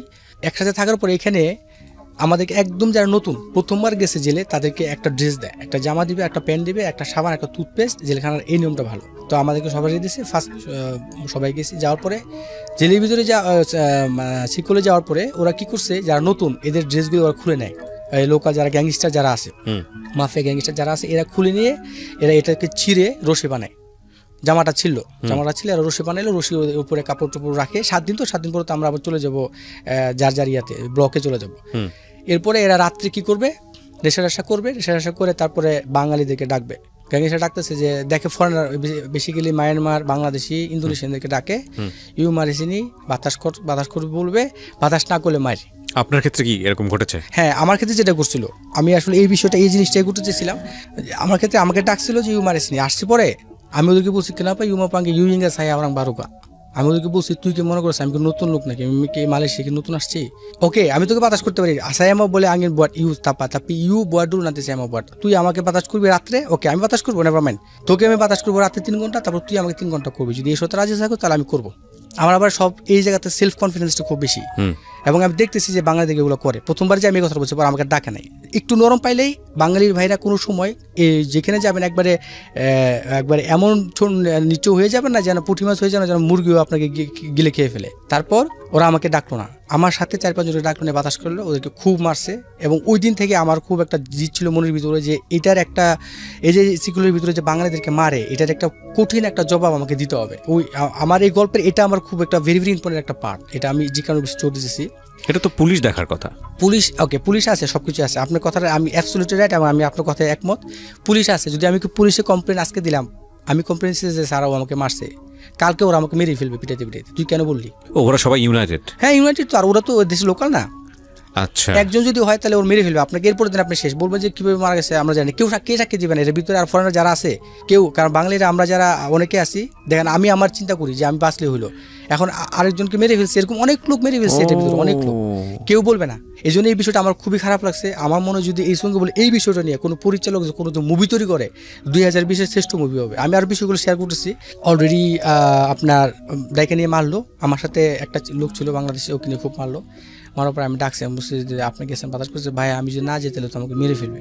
আচ্ছা ঠিক আছে আপনি যান বাতাস করেন, বলছি ঠিক আছে বাতাস করেন। আবার ডাকছে গিয়ে বাতাস টাস করলো। তারপরের দিন আরেকজন নেপালের একটা ছেলেকে ডেকে নিল, ও যাইতে চায়, ওরে নিয়ে রাত্রে 3টার সময় মারা শুরু করছে। তারপরে দিন সকাল 7টা পর্যন্ত মারতে শেষ পর্যন্ত সকালের দিকে ওরে উলঙ্গ করে শোয়ে ওর উপর প্রস্রাব করে দিল। ওই গ্যাংস্টারটা প্রস্রাব করে দিলে আবার মারে মানে ওর তো এখন নেশা। পুলিশ কি একদমই দেখে না কি হচ্ছে ভিতরে? পুলিশ কারণ কি ওদের ভিতরে ডিউটিরত অবস্থায় মাত্র 3 জন থাকে, চেগু যাদেরকে বলে চেগু পুলিশ। চেগু অর্থ হচ্ছে টিচার, কিন্তু আমরা চেগু ডাকি। 3টা পুলিশ থাকে, ওরা ভিতরে থাকে। আপনাকে যে মারতেছে, মারা শব্দটা গেলে তো ওরা আসবে। ওই দিনের কোর্টের থেকে 7 দিন শেষ কষ্ট মষ্ট করে কাটাইলাম। আমার জামা টামা তো সবই নিয়ে গেলো, নিয়ে তো ওরা রশি বানায় ফেলছে, সবারই নিয়ে যায়। ওই দিন 7 দিন তারপর আমাদের ব্লকে পাঠিয়ে দিল, ব্লকে গেলাম, ব্লকে গিয়ে মোটামুটি ভাবে এরপরে নেক্সট মাকাম আমাকে ডাকবে। আমার বিচার তো চলতেছে অন প্রসেসিং। নেক্সট মাকাম আমার পড়ছে 23 তারিখ এর পরের মাসে, মানে মার্চ মাসে, ফেব্রুয়ারি থেকে মার্চ মাসের 23 তারিখে আমাকে ডাকছে। আমি গেলাম, যার পর ওইখানে আমার বস আসছে। আমার বস চলে গেছিলো চীনে। আমি যেদিন ধরছি আমি যেদিন ধরা খেয়েছি তার 2 দিন আগে বস চীনে চলে গেছে। চীনে থেকে আসছে, আইসা পর পাসপোর্ট আইসা দিয়ে গেছে কোর্টে। আমার বিচার প্রক্রিয়া কোর্টে চলতেছে। চলার পরে এই পাসপোর্ট যখন দিয়ে যাওয়ার পরে এই পাসপোর্ট পাঠাবে ওরা, ইমিগ্রেশন চেকে পাঠাবে। এটা হচ্ছে কোর্টের নিয়ম। তোমার পাসপোর্ট দিয়ে গেছে তোমার বসে, আমরা এই কোর্ট পাসপোর্ট পাঠাচ্ছি, তো ইমিগ্রেশন চেকে পাঠাচ্ছি। ওকে দেন ভালো। কিন্তু ওদের এই যে পাসপোর্ট চেকের প্রসেসিংটা এত লেন্দি, আমার পাসপোর্ট চেক করতে আমার চলে গেছে 4 মাস। এইখানে আরেকটা বিষয়, এই যে যদি আপনাদের যারা ফরেনে আমরা যারা আছি, প্রত্যেক ভাইয়েরা আপনারা অবশ্যই আপনাদের ফ্যামিলি মেম্বারের 2 থেকে 3টা মোবাইল নাম্বার অবশ্যই আপনারা মুখস্থ রাখবেন। তা না হলে আমার বেলা যেটা হচ্ছে আরও মানুষের বেলায়, দেখুন আমরা সবাই মোবাইল ডিভাইসের উপরে ডিপেন্ড করি, সেভ করে রাখছি সব মোবাইল নাম্বার, কিন্তু আমার একটা মোবাইল নাম্বার মুখস্থ নাই। আমার ওয়াইফের নাম্বারটা মুখস্থ ছিল, আমার ওয়াইফের নাম্বারটা বন্ধ। আমি ফোন করেছিলাম, পরে আমি বাইরে এসে বাংলাদেশে এসে পরে জানতে পারলাম যে সেই মোবাইলটা চুরি হয়েছে। এটা অনেক পরের ঘটনা। পরে পাসপোর্ট চেক হয়ে আসলে যে আমার সবকিছু ওকে দেন, আমাকে ওরা কোর্টের থেকে ছেড়ে দিবে। তারপর আপনাকে আবার এখানে পাঠিয়ে দিল। হ্যাঁ, আবার এটাকে পাঠাইলো। এইবার আমি যে যাবো, এখন আমি একটা প্ল্যান করলাম, এইবার তো আবার আমাকে প্রত্যেকবার যাই সিগুলে থাকতে হয় 7 দিনের নিয়ম। যতবারই পাঠাবে আপনাকে সিগুলে যেতে হবে, সিগুল থেকে আবার আপনি ওখানে যাবেন। এবার গেছি পরে এখানে আবার আমার কিছু নাইজেরিয়ান কিছু ফ্রেন্ডদের সাথে আমার ফ্রেন্ডশিপ হয়েছে। নাইজেরিয়ান গ্যাংস্টার মাফিয়া, তারপর থাইল্যান্ডের, এদের সাথে আমার সম্পর্ক হয়েছে এই কারণে যে নাইজেরিয়ানরা সবসময় বাঙালিদের, কোনো বাঙালি হোক তারপরে আপনার ইন্দোনেশিয়ান যে হোক, কোনো বিপদগ্রস্ত হলে এদেরকে হেল্প করে, কারণ ওদের বডিতে হেভি, তো ওরা কাউকে ভয় পায় না। আর মালাইরা তো আইস বেশি যারা সেবন করে, এদের শরীর থাকে কিন্তু কোনো শক্তি থাকে না, ধাক্কা দিলে পড়ে যাবে। তো এরা কি করতো, সবসময় যদি কোনো বাঙালিকে ডাকতো, একটা নাইজেরিয়া যদি থাকে হেল্প করতো, ডাকতে দিত না। তো এরকম 7-8টা নাইজেরিয়ান ফ্রেন্ড আমার হয়ে গেছে অলরেডি। এদের সাথে আমরা একসাথে কোর্টে যাই, আমরা আসি, যার কারণে ওরা এসি করলে আমাকে ডিস্টার্ব করতে পারে না। ওকে, তো লাস্টে আমি তারপরের মাকামাতে গেলাম। এটা 3 নম্বর মাকামা, কিন্তু দ্বিতীয় যাওয়ার পরে 3য় নম্বর মাকামাতে গেছি। পরে ওই আমাদের দলের একজনের সাথে কিছু ওই আবু ছিল, ওরা খুব মারবে আমাদেরকে, মানে আমাকে ডাকছে। নাইজেরিয়ানরা আমাকে ছাড়ে না, আমিও জানি বাতাস করতে। ওরা এর আগের বারের মাকামা থেকে আমার উপরে খেপা যে ওরা আমাকে মারবে। আর আমিও বাঙালিদের কারো ডাকলে আমি প্রোটেক্ট করি না, আমি দেবো না, তুমি বাঙালি, আমরা বাঙালি, তুমি ডাকলে তুমি কেন যাও, তুমি এখানে তোমাকে ডাকছো, তুমি যাই তুমি বাতাস করবা, ঠিক আছে করবা, সমস্যা নেই, কিন্তু চেঞ্জ করে অন্য লোক নিবে বা এটা করে। এইবার আমাকে ডাকছে যে আসো, আমি যাই নাই। পরে 7 দিনের 6 দিন হয়ে গেছে। 7 দিন সকালবেলা যখন আমাদেরকে ব্লকে চেঞ্জ করে নিয়ে যাবে, তখন আইসা আমাকে বলতেছে আমার চশমাটা নিয়ে গেল, চশমাটা আর আমার গ্লাসটা নিয়ে গেল, দিবে না। ওদের উদ্দেশ্য যে একটা কুদুরে ঝামেলা একটা পাকাইতে হবে। তো কিন্তু আমি দেখলাম যে এমন ভাবে অত্যাচারিত হচ্ছে বাঙালিরা, যদি এটা একটা কোন একটা জোরো সোরে একটা আমরা উদ্যোগ না নিই, তাহলে বাঙালিদের, আমাদের ফরেনারদের যারা আর আছে, অনেক ইন্দোনেশিয়ানরা আছে, এদের অবস্থা খুব খারাপ, এরা খুব মারে। পরে আমার মেজাজটা খুব গরম, এগুলো আমি ওদেরকে সুন্দরভাবে বলছি, দেখ আমার ড্রেস তো নিয়ে গেছিস, আমার পেন তো নিয়ে গেছিস, আমার কিছু আসা যায় না, কিন্তু আমার চশমাটা দিয়ে দয়া করে, কারণ চশমাটা না হলে আমি ছোটোবেলা থেকে পড়ি, আমার চোখ ব্যথা করবে, পরে আমার সমস্যা হবে। জেলের ভিতরে ওষুধপত্র তো দেয় না, সপ্তাহে একটা করে ট্যাবলেট দেয়, দয়া করে আমারটা দিয়ে দে। দিল না। এরপরের বার আমি যে ওদেরকে বললাম, দেখ আমি 3বার বলবো যদি তোর আমার চশমা দেশ 3বারের পরে 4বার কিন্তু আমি আর বলবো না। দিল না তো দিলই না। তারপর আমি আশা পড়তেছি ওর কাছ থেকে, আমি পিছনের দিকে আমি আশা পড়তেছি যে না দিবে, ওকে। এবার আমি এরকম অথচ যে আমি অলরেডি মারামারি শুরু করে দিব, ওদেরকে শিক্ষা দিতে হবে, আর ওজন এরকম করতেছে আর না করে। অলরেডি আমি আইসা যখন পিছিয়ে দিকে আসতেছি, তখন ওই একটা বলতেছে, ও ইউ মাপিকি কমপ্লেন, আমার ইউপিনে গ্যাংস্টার, বলতেছে ও তুমি এখন যে তোমার দলের সবার কাছে কমপ্লেন দিবা। ওকে না, কমপ্লেন না, বিচার দাও। ও আমার পিছনে আমাকে মারতে আসতেছে, নাইজেরিয়ান 1-2টা। আমি নাইজেরিয়ানদের কাছে আসা আমি ওদের বললাম, okay friend, now we can start our game. বলছি পরে ওরা উঠা একটা ধাক্কা দিচ্ছে, এখান থেকে ওইখানে গিয়ে পড়ছে পরে ওরা প্রায় 70-80 জন, কিন্তু আমি একা আর 7 জন নাইজেরিয়ান, ওদেরকে মেরে একদম জাত অবস্থা, নাক মুখ ফাটায় ফুটায় সব কিছু একদম ছেঁড়া ফাটা অবস্থা, কারণ ধাক্কা দিলেই পড়ে যায়। আমরা 7 জন, আমি আর ওরা হচ্ছে 80-90 জনের মতো, একদম সেই মারামারি, রক্ত পুরো রক্তাক্ত হয়ে গেছে রুমের ভিতরে। তারপর পুলিশ ফোন করে দিছে, ওই যে চেকও ফোন করে দিছে, এবার ইউকিপি 30-40 জন ধুমধাম করে আসা পড়ছে জেলখানার ভিতরে, বড় বড় রক্ষীরা সবাই আসছে। আইসা এবার একদম সব থেমে গেল, আইসা ধরলো, এবার ওর বিচার হবে। জেলের ভিতরে মারামারি করছে, জেলের ভিতরে মারামারি করলে আবার জেলের ভিতরে আবার একটা কোর্ট আছে, ওটার বিচার হয়, ওটার আবার সাজা আছে। দেখে নিয়ে গেলো আমাকে, একটা চীনা গ্যাংস্টার, একটা মালাই গ্যাংস্টার আর নাইজেরিয়ান। এখানে আবার একটা জিনিস বাকি রয়েছে, ওরা যখন পারে না আমাদের সাথে, তখন ওরা কি করছে আপনারা জানেন, সুঙ্গাইবুলুতে আগে একটা প্লেট ছিল, সাদা প্লেট, শক্ত প্লেট ছিল। ওই আমাদের এই মারামারি পর থেকে ওই প্লেটগুলো আর নাই। আপনারা দেখবেন যে সবুজ প্লেট দেয়, ওই প্লেটটা খুব শক্ত ছিল, প্লেটটা সাইডটা ভেঙে ওরা ছুরির মতো বানায় রাখছিল, ঘষে ছুরির মতো বানিয়ে ওই ছুরিটা দিয়ে নাইজেরিয়ান মাথায় মারছিল পিছনে, পরে 8টা সিলি দিতে হয়েছে। যার কারণে এরপরে নাইজেরিয়ান খুব অসুস্থ হয়ে যাওয়ার পরে আমরা আস্তে আস্তে করে মারামারিটা আমরা থামাই ফেললাম। তা না হলে আমাদের সাথে ওরা পারতো না, আর পারেও নাই। তো যে আগের ব্যাপার না, পরে আসার পরে আমরা অলরেডি আমাদেরকে বিচারে রাখছে। বিশাল মারামারি হয়েছে, 80-90 জন, সবাই অসুস্থ, সবাই আহত হয়েছে। আমি এই কারণে গেছি যে আমি যদি যে সাক্ষী না দেই তাহলে নাইজেরিয়ান উপরে যায় বিপদে, কারণ মূলত বিষয়টা তো আমাকে নিয়ে হয়েছে।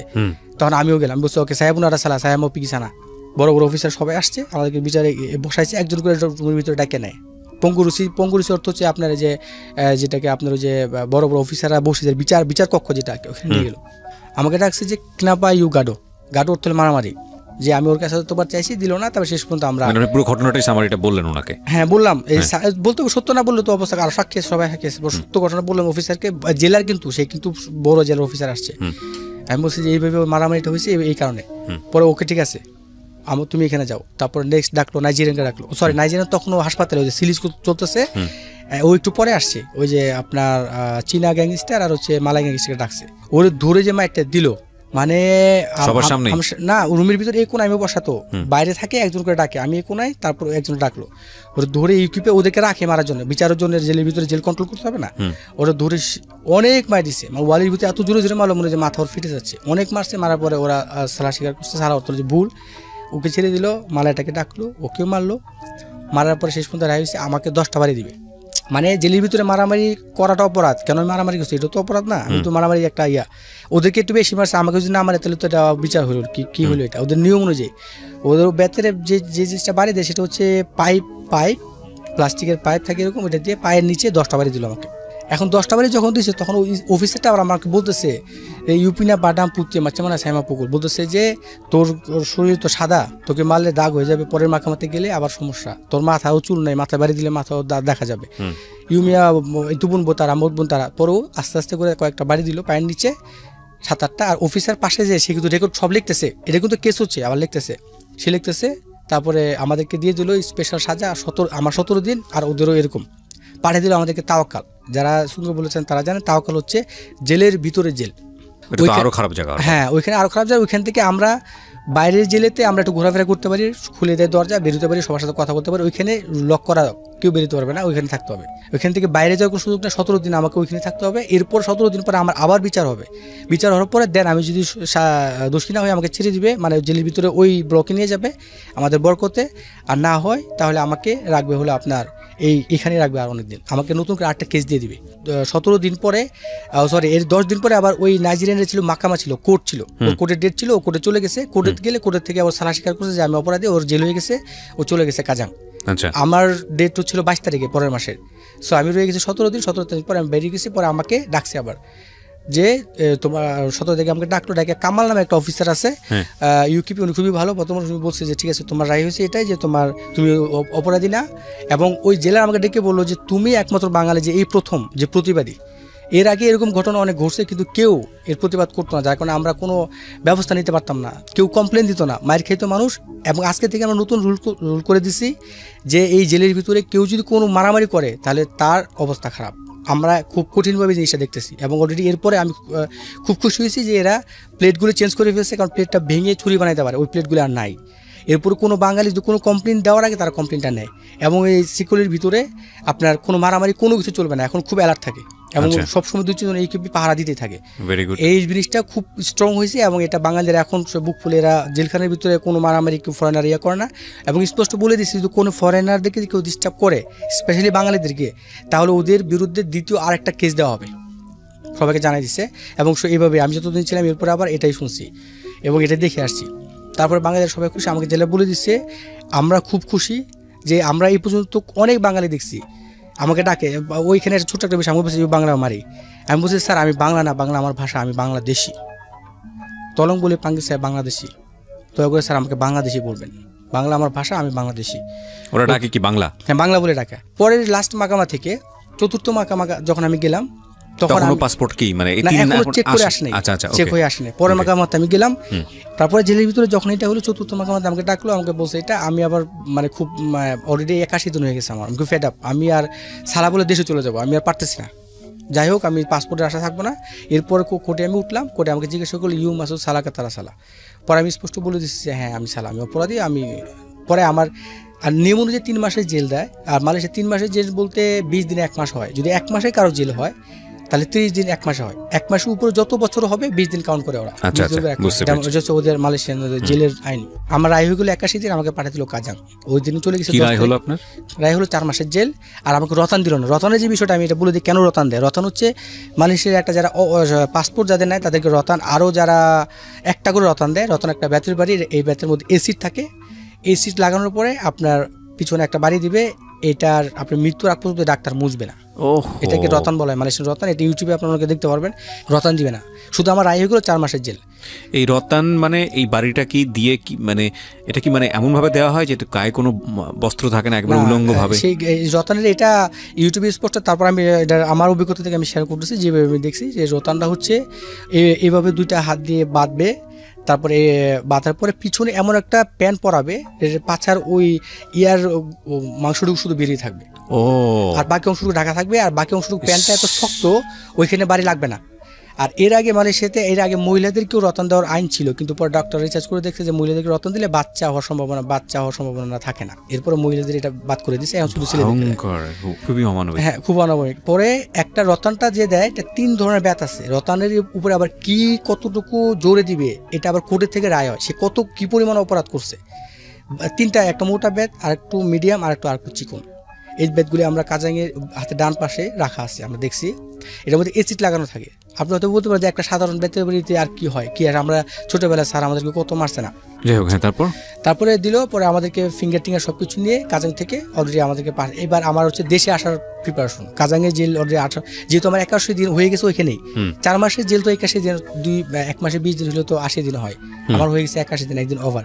কিন্তু কেএলের ভিতরে, কুয়ালালামপুরের ভিতরে যেই জেল খাটুক তাকে অবশ্যই শেষ পর্যন্ত কাজাং যেতে হবে। আপনি যেই ক্যাম্পে থাকেন বা যেই সুঙ্গায় বলো যেখানে থাকেন, যেখান থেকে আপনি রিমান্ডে থেকে আসেন ওইখানে আপনি যেতে হবে, গিয়ে ফিঙ্গারপ্রিন্ট দিতে হবে। লাস্ট ফিঙ্গারপ্রিন্ট যেটা রেকর্ড থাকে, যেটা মালয়েশিয়ার ওই সব রেকর্ডটা কাজাংই থাকে। আমাকে পাঠিয়ে দিল ওটার ভিতরে। পাঠানোর পরে আমি অলরেডি গেলাম। ওই ক্যাম্পের ভিতরে ব্লক ছিল, আমার ব্লক ছিল B2 আমার ব্লকের ভিতর দিয়ে দিল। ওইখানে যাওয়ার আগে পাম্পিং দিতে হয়, এটা আবার একটা বিশাল ধরনের শাস্তি। যাওয়ার আগে প্রত্যেক লোকের 120টা করে পাম্পিং দিতে হবে। পাম্পিং এরকম মাথা ধরে উঠবস করতে হবে। এই ক্যাম্পের ভিতরে একজন ক্যাপ্টেন থাকে যে ক্যাম্পটা কন্ট্রোল করে, মানে ওই ব্লকটা কন্ট্রোল করে। এই আসামিদের ভিতরে একজন মানে দেওয়া হয়, এবং সে অবশ্যই হইতে হবে আপনার UN কার্ডধারী। ইউনাইটেড নেশন থেকে যে কার্ডটা দেওয়া হয়, রোহিঙ্গাদেরকে যে কার্ডটা দিচ্ছে এখন মালয়েশিয়াতে, সে হোক পাকিস্তানি হোক যাই হোক, তার UN কার্ড থাকতে হবে। রোহিঙ্গা হলে তাকে দেয়। সে এই ব্লকের ভিতরে এটা সে দেখাশোনা করে, কোনো প্রবলেম হলে সে মারতে পারে। আবার যদি কমপ্লেন দেয় তাহলে অবস্থা এই। পরে আমাদেরকে রাখলো। প্রথমে আমরা যে পরে ক্যাম্পের ভিতরে রাখছি, কতদিন থাকতে হবে। এখন এইখানে আবার একটা জিনিস, জেলের ভিতরে 4 মাস জেল দিলেও আমার জেল শেষ। বাট ক্যাম্পের ভিতরে যে আমি কতদিন থাকবো কোনো নির্দিষ্ট ডেট, যতদিন না পর্যন্ত আমার পাসপোর্ট এবং টিকিট কেউ না কেটে দিবে ততদিন আমাকে থাকতে হবে ক্যাম্পের ভিতরে। My goodness. তারপর ক্যাম্পে গেলাম। এইবার আমি অপেক্ষা করছি, আমার পাসপোর্ট এখানে দেওয়া ছিল। পরে এসে আমার ফ্রেন্ড পাসপোর্ট এসে আর টিকিট এসে পরে আমার ফ্রেন্ড পরে এসে কেটে দিয়ে গেছিলো ক্যাম্পের ভিতরে। এবার ক্যাম্পের ভিতরে থাকতেছে ওইখানকার যে পরিবেশটা ক্যাম্পের ভিতরে, রাজীবের কথা না বললেই নয়। কারণ রাজীবের কথা যখন বলি আমার কাছে খুবই খারাপ লাগে। ও এই পর্যন্ত 2বার আসছিল বাংলাদেশে, 2বারই বাংলাদেশ এয়ারপোর্ট থেকে ফেরত দিছে। মানে কারণ আপনারা জানেন যে এখন বাংলাদেশে রোহিঙ্গা একটা সংকট, রোহিঙ্গা একটা প্রবলেম চলতেছে। যারা বাংলাদেশে অনেক রোহিঙ্গা পরিমাণ ঢুকছে। মালয়েশিয়াতেও অনেক বাংলাদেশি আছে যারা খাগড়াছড়ি, তাদের ভাষা কিন্তু রোহিঙ্গাদের ভাষা সেম। কক্সবাজারের যারা সেম, হ্যাঁ, তারা মালয়েশিয়াতে যে কি করে, তারা বলে যে আমরা মিয়ানমার। এই কারণে বলে, তারা মায়ানমার বললে একটা UN কার্ড পাবে। UN কার্ড যদি পায় তাহলে তারা মালয়েশিয়াতে ভিসা ছাড়া থাকতে পারবে। ইভেন তারা ওই ইভেন্ট কার্ড নিয়ে অস্ট্রেলিয়া আমেরিকা পৃথিবীর বিভিন্ন দেশে তারা যেতে পারে, এই জন্য তারা এই কাজটা করে। কিন্তু এটা এর আগে সহজ ছিল, এখন বর্তমানে তারা এটা করে তারা নিজেদের বিপদ ডাকতেছে, এবং এই কারণে আমাদের বাংলাদেশি দূরে বিপদ। এই জিনিসটা বাংলাদেশের ওই সুযোগটা নিচ্ছে না, এই জিনিসটা ক্লিয়ার না করলে তাহলে অনেক জিনিস বুঝবে না। বাংলাদেশের এই সুযোগটা নিচ্ছে, খাগড়াছড়ি বাড়ি, কিন্তু এখানে যে বলতেছে যে আমি মিয়ানমার। আচ্ছা, মিয়ানমার বললো এখন যখন আপনি ক্যাম্পে আপনাকে নিয়ে যাবে, আপনাকে যখন আপনি না বলবে, আপনাকে জিজ্ঞাসা করবে কোন দেশে, বাংলাদেশি, রোহিঙ্গা, আফগানিস্তান, ইরান, যে দেশের হোক ওইভাবে ওরা লিস্ট করবে। এবার যদি আপনি রোহিঙ্গা যদি বলেন, রোহিঙ্গার ভিতরে আবার 3টা ভাগ আছে। একটা হচ্ছে রোহিঙ্গা যাদের পাসপোর্ট আছে, যারা এই যে এখন যারা আপনার আরকাইন যাদের নিয়ে মারামারি হচ্ছে, যাদেরকে মেরে ফেলতেছে, এরা কিন্তু রোহিঙ্গা আরেকটা জাত, মানে এরা মুসলিম রোহিঙ্গা, এদেরকে মারামারি। আর যারা রোহিঙ্গার অরিজিন, যাদের আইসি আছে, পাসপোর্ট যাদের আছে, তাদের জন্য যা ডাকবে হচ্ছে আপনার এম্বাসি আসবে, এম্বাসি এসে তাদেরকে দেশে পাঠানোর ব্যবস্থা করবে। হচ্ছে রোহিঙ্গা কার্ডের জন্য অ্যাপ্লাই করছে, তারা বিপদগ্রস্ত, তাদেরকে কার্ড দিবে, তাদের জন্য ইউএন আসবে, ইউএন এসে তাদেরকে ইন্টারভিউ নেবে 2 ঘন্টার বেশি। এখন একটা ছেলের বাড়ি সে খাগড়াছড়ি, বা একটা ছেলের বাড়ি তার টেকনাফ, সে এখন পরিচয় দিয়েছে সে রোহিঙ্গা। যখন ইউএন থেকে যখন ইন্টারভিউ নিতে আসছে, তার ইন্টারভিউতে সে ফেল। কারণ ইন্টারভিউতে তাকে জিজ্ঞাসা করা মায়ানমারের 5 টাকা নোটের কালার কি, সে বলতে পারে না। তুমি মায়ানমারের এরকম একটা জায়গায় একটা বড় একটা ঘড়ি আছে, ঘড়িটা কোন দিকে ফিরানো, আচ্ছা তোমার গ্রাম কি, এটা তোমার গ্রামের আশেপাশে 4টা কিছু সে বলতে পারে না। পরে এখন এদের তো কি যে হবে ভবিষ্যৎ তার নিজে জানে না, রোহিঙ্গাও না, বাংলাদেশিও না। এটা বলে দিছে পরে ওই ফর্মে লিখে দেয় ইউএন যে সে বাংলাদেশি। কারণ এই রোহিঙ্গা এই ভাষাটা বাংলাদেশি ছাড়া পৃথিবীর আর কোন দেশের কেউ পারে না। সো প্রমাণ হয়ে যায় সে বাংলাদেশি, কাটে লিখে দিছে। যখন সে লিখে দিছে রোহিঙ্গা, ইউএন থাকা অবস্থায় ওর কিছু বলে না, এবং চলে যাওয়ার পরে ওকে ধরে নিয়ে এমন মার দিবে, কেন সে মিথ্যা কথা বলছে, সেই এরকম মারতে অনেক লোক মারা গেছে ক্যাম্পে। মানে এইটা কি রাজীবের ক্ষেত্রে ঘটেছিল? না, রাজীবের ক্ষেত্রে এটা ঘটে না। রাজীবের ক্ষেত্রে যেটা করছে সেটা হচ্ছে রাজীব সে বলছে বাংলাদেশি। যদি কেউ বাংলাদেশি বলে তাহলে তাকে আপনার এম্বাসির জন্য 1 সপ্তাহ পরে ডাকবে। ক্যাম্পে যাওয়ার পরে আমাদেরকেও ডাকছিল, 1 সপ্তাহ পরে তাকে ডাকবে এম্বাসি থেকে। ফর্ম ফিল আপ, একটা ফর্ম আমার কাছে আছে, আমি শো করতে পারি। ফর্ম ফিল আপ করতে হবে, ফর্ম ফিল আপ করার পরে এটা ওরা পাঠিয়ে দিবে বাংলাদেশ হাই কমিশনারে। ওরা যেভাবে করে আর কি। এখন রাজীব ফর্ম ফিল আপ করে দিয়েছে এম্বাসিতে যাওয়ার পরে, এই travel past form fill up করে দেওয়ার পরে দেখেন আমার ভোটার আইডি আছে, আমার পাসপোর্ট আছে, আমার ড্রাইভিং লাইসেন্স আছে, বাংলাদেশি TIN নাম্বার পর্যন্ত আমার আছে। তারপরও আমার ট্রাভেল পাসটা কেন 2 মাস সময় লাগে? আমি একজন বাংলাদেশি, এটা প্রমাণ করতে যদি 2 মাস সময় লাগে, 2 মাসে ক্যাম্পে আমাদের কী অবস্থা? এমন লোক আছে যাদের 6 মাস হয়ে গেছে, 1 বছর হয়ে গেছে, 13 মাস হয়ে গেছে, ট্রাভেল পাস যাচ্ছে না।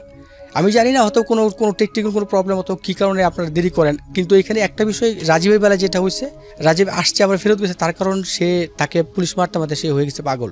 ক্যাম্পের ভিতরে তাকে সবাই মারে, কিন্তু ক্যাম্পের ভিতরে আমরা একটা প্ল্যান করে ওকে একটু বাঁচানোর চেষ্টা করছি। সেটা হলো ক্যাম্পের ভিতরে আমরা চিন্তা করি ও কিছু খায় না। রাজীবের ও কী করতো, একটা কম্বল দেয়, কম্বল রাতে শোয়ার জন্য, ওই কম্বলটা দিয়ে পেটটা বেঁধে রাখতো শক্ত করে, কিছু খাইতো না। কারণ ও যখন এয়ারপোর্ট থেকে 2 বার ফেরত গেছে, এখন সে জানে না সে জীবনে কোনো দিন দেশে ফিরে আসতে পারবে কিনা। সে মানে নিশ্চিত হয়ে গেছে, সে নিশ্চয়ই ক্যাম্পের ভিতরে সে মরতে হবে, কারণ 2 বার এয়ারপোর্ট থেকে বাংলাদেশ থেকে ফেরত গেছে।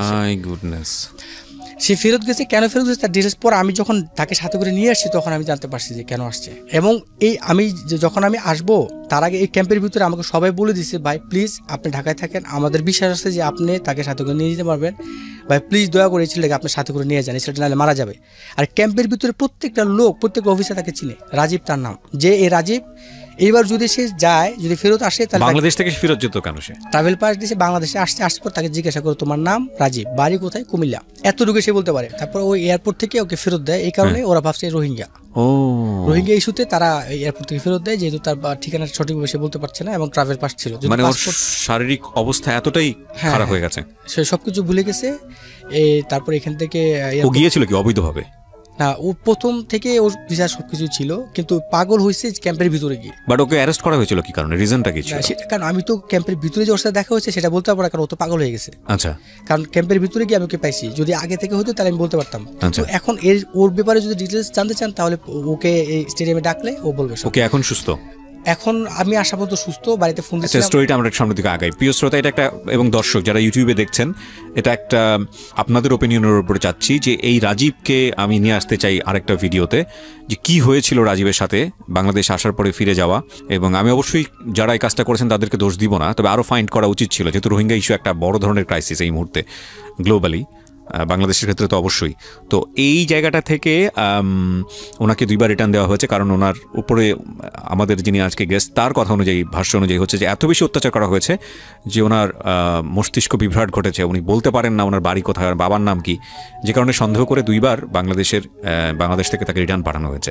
এবং তারপরে উনি আসলে মৃত্যুর জন্য অপেক্ষা করতো ওখানে, যেটা ওনার কথা অনুযায়ী। তো তারপরে আপনি কি করলেন?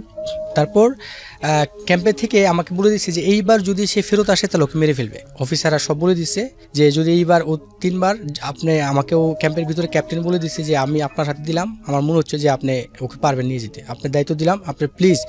ও ক্যাম্পের ভিতরে সবাই ওকে আদর করতো। এখন ও তো পাগল, কিন্তু ওর এই সিচুয়েশন আমি ওই লাস্টের দিকে যারা শেষ করতে পারি না, সরি, ও এরকম থাকতো, তখন ওকে তো খাওয়াইতে হবে না, তো মারা যাবে। আমরা ভিতরে সবাই খুব টেনশনে আছি। তখন আমি ক্যাম্পের ভিতরে ক্যাপ্টেন কিনে একটা বসে পরামর্শ করলাম যে ওকে আমরা যে কোনোভাবে খাওয়াইতে হবে না, তো মারা যাবে এনি হাও। ধরেন ক্যাপ্টেন আসতো, ওকে মারতে আমি ফিরে যেতাম, মানে একটা জাস্ট একটা অভিনয় করতাম। তখন ও ভয় পেতো, ভয় পেয়ে যে গোসল করতো খাইতো। আমার ওর কথা মনে পড়লে আমার খুব কান্না আসে, কারণ ও খাইতে চাইতো না। আমারও ছোটো ভাইয়ের মতো ও যখন এরকম করতো তখন আমার কাছে খুব খারাপ লাগতো। ওকে আমরা অভিনয় ছিল, যে কোনোভাবে ওকে আমরা খাওয়াইতাম। ও খাইতে পরে 2-3 দিন পরে মোটামুটি ভাবে ও চুপচাপ থাকতো, ক্যাম্পের ভিতরে কাউকে ডিস্টার্ব করতো না, সবসময় চুপচাপ বসে থাকতো। যদি রাজীবের মা আমাকে দেখে থাকেন, আমি আবার ওকে আবার দেখবো আপনাদের ইয়েতেও যাবো, কিন্তু যদি রাজীবের মা আমাকে দেখে থাকেন, ও খুব কষ্ট পেয়েছে। আপনার ওকে অনেক ভালোবাসা দিবেন, অনেক। কি করলেন আপনি তারপর ওকে মার ভয় দেখে ওকে আমরা খাওয়াইতাম, যে কোনো একটা চলে। তারপর ও খাইতো, খাওয়ার পরে মোটামুটিভাবে ও একটু আগে হয়েছে, মানে মোটামুটিভাবে তার স্বাস্থ্যটা একটু ভালো হয়েছে।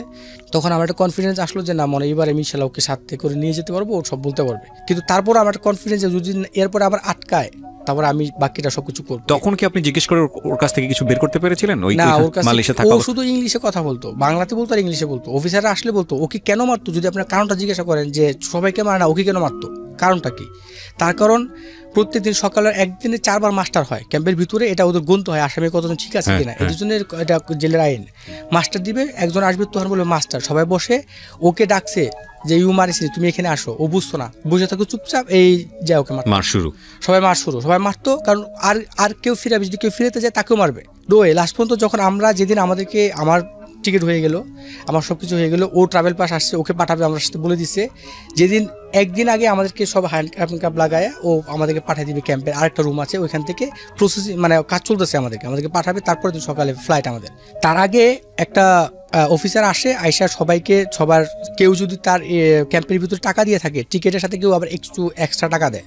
ধরেন আমি বাংলাদেশে আসবো, এসে পরে এয়ারপোর্টে কীভাবে বাড়িতে যাব, অনেক ফ্যামিলি কী করে 800 রিঙ্গিত লাগবে, কিন্তু অনেক বাঙালিরা ভুল করে টিকিট কেটে দেয়। আপনারা ভুল টিকিট কেটে দিয়ে আসবেন না, তাহলে ওই লোক জীবনে আসতে পারবে না।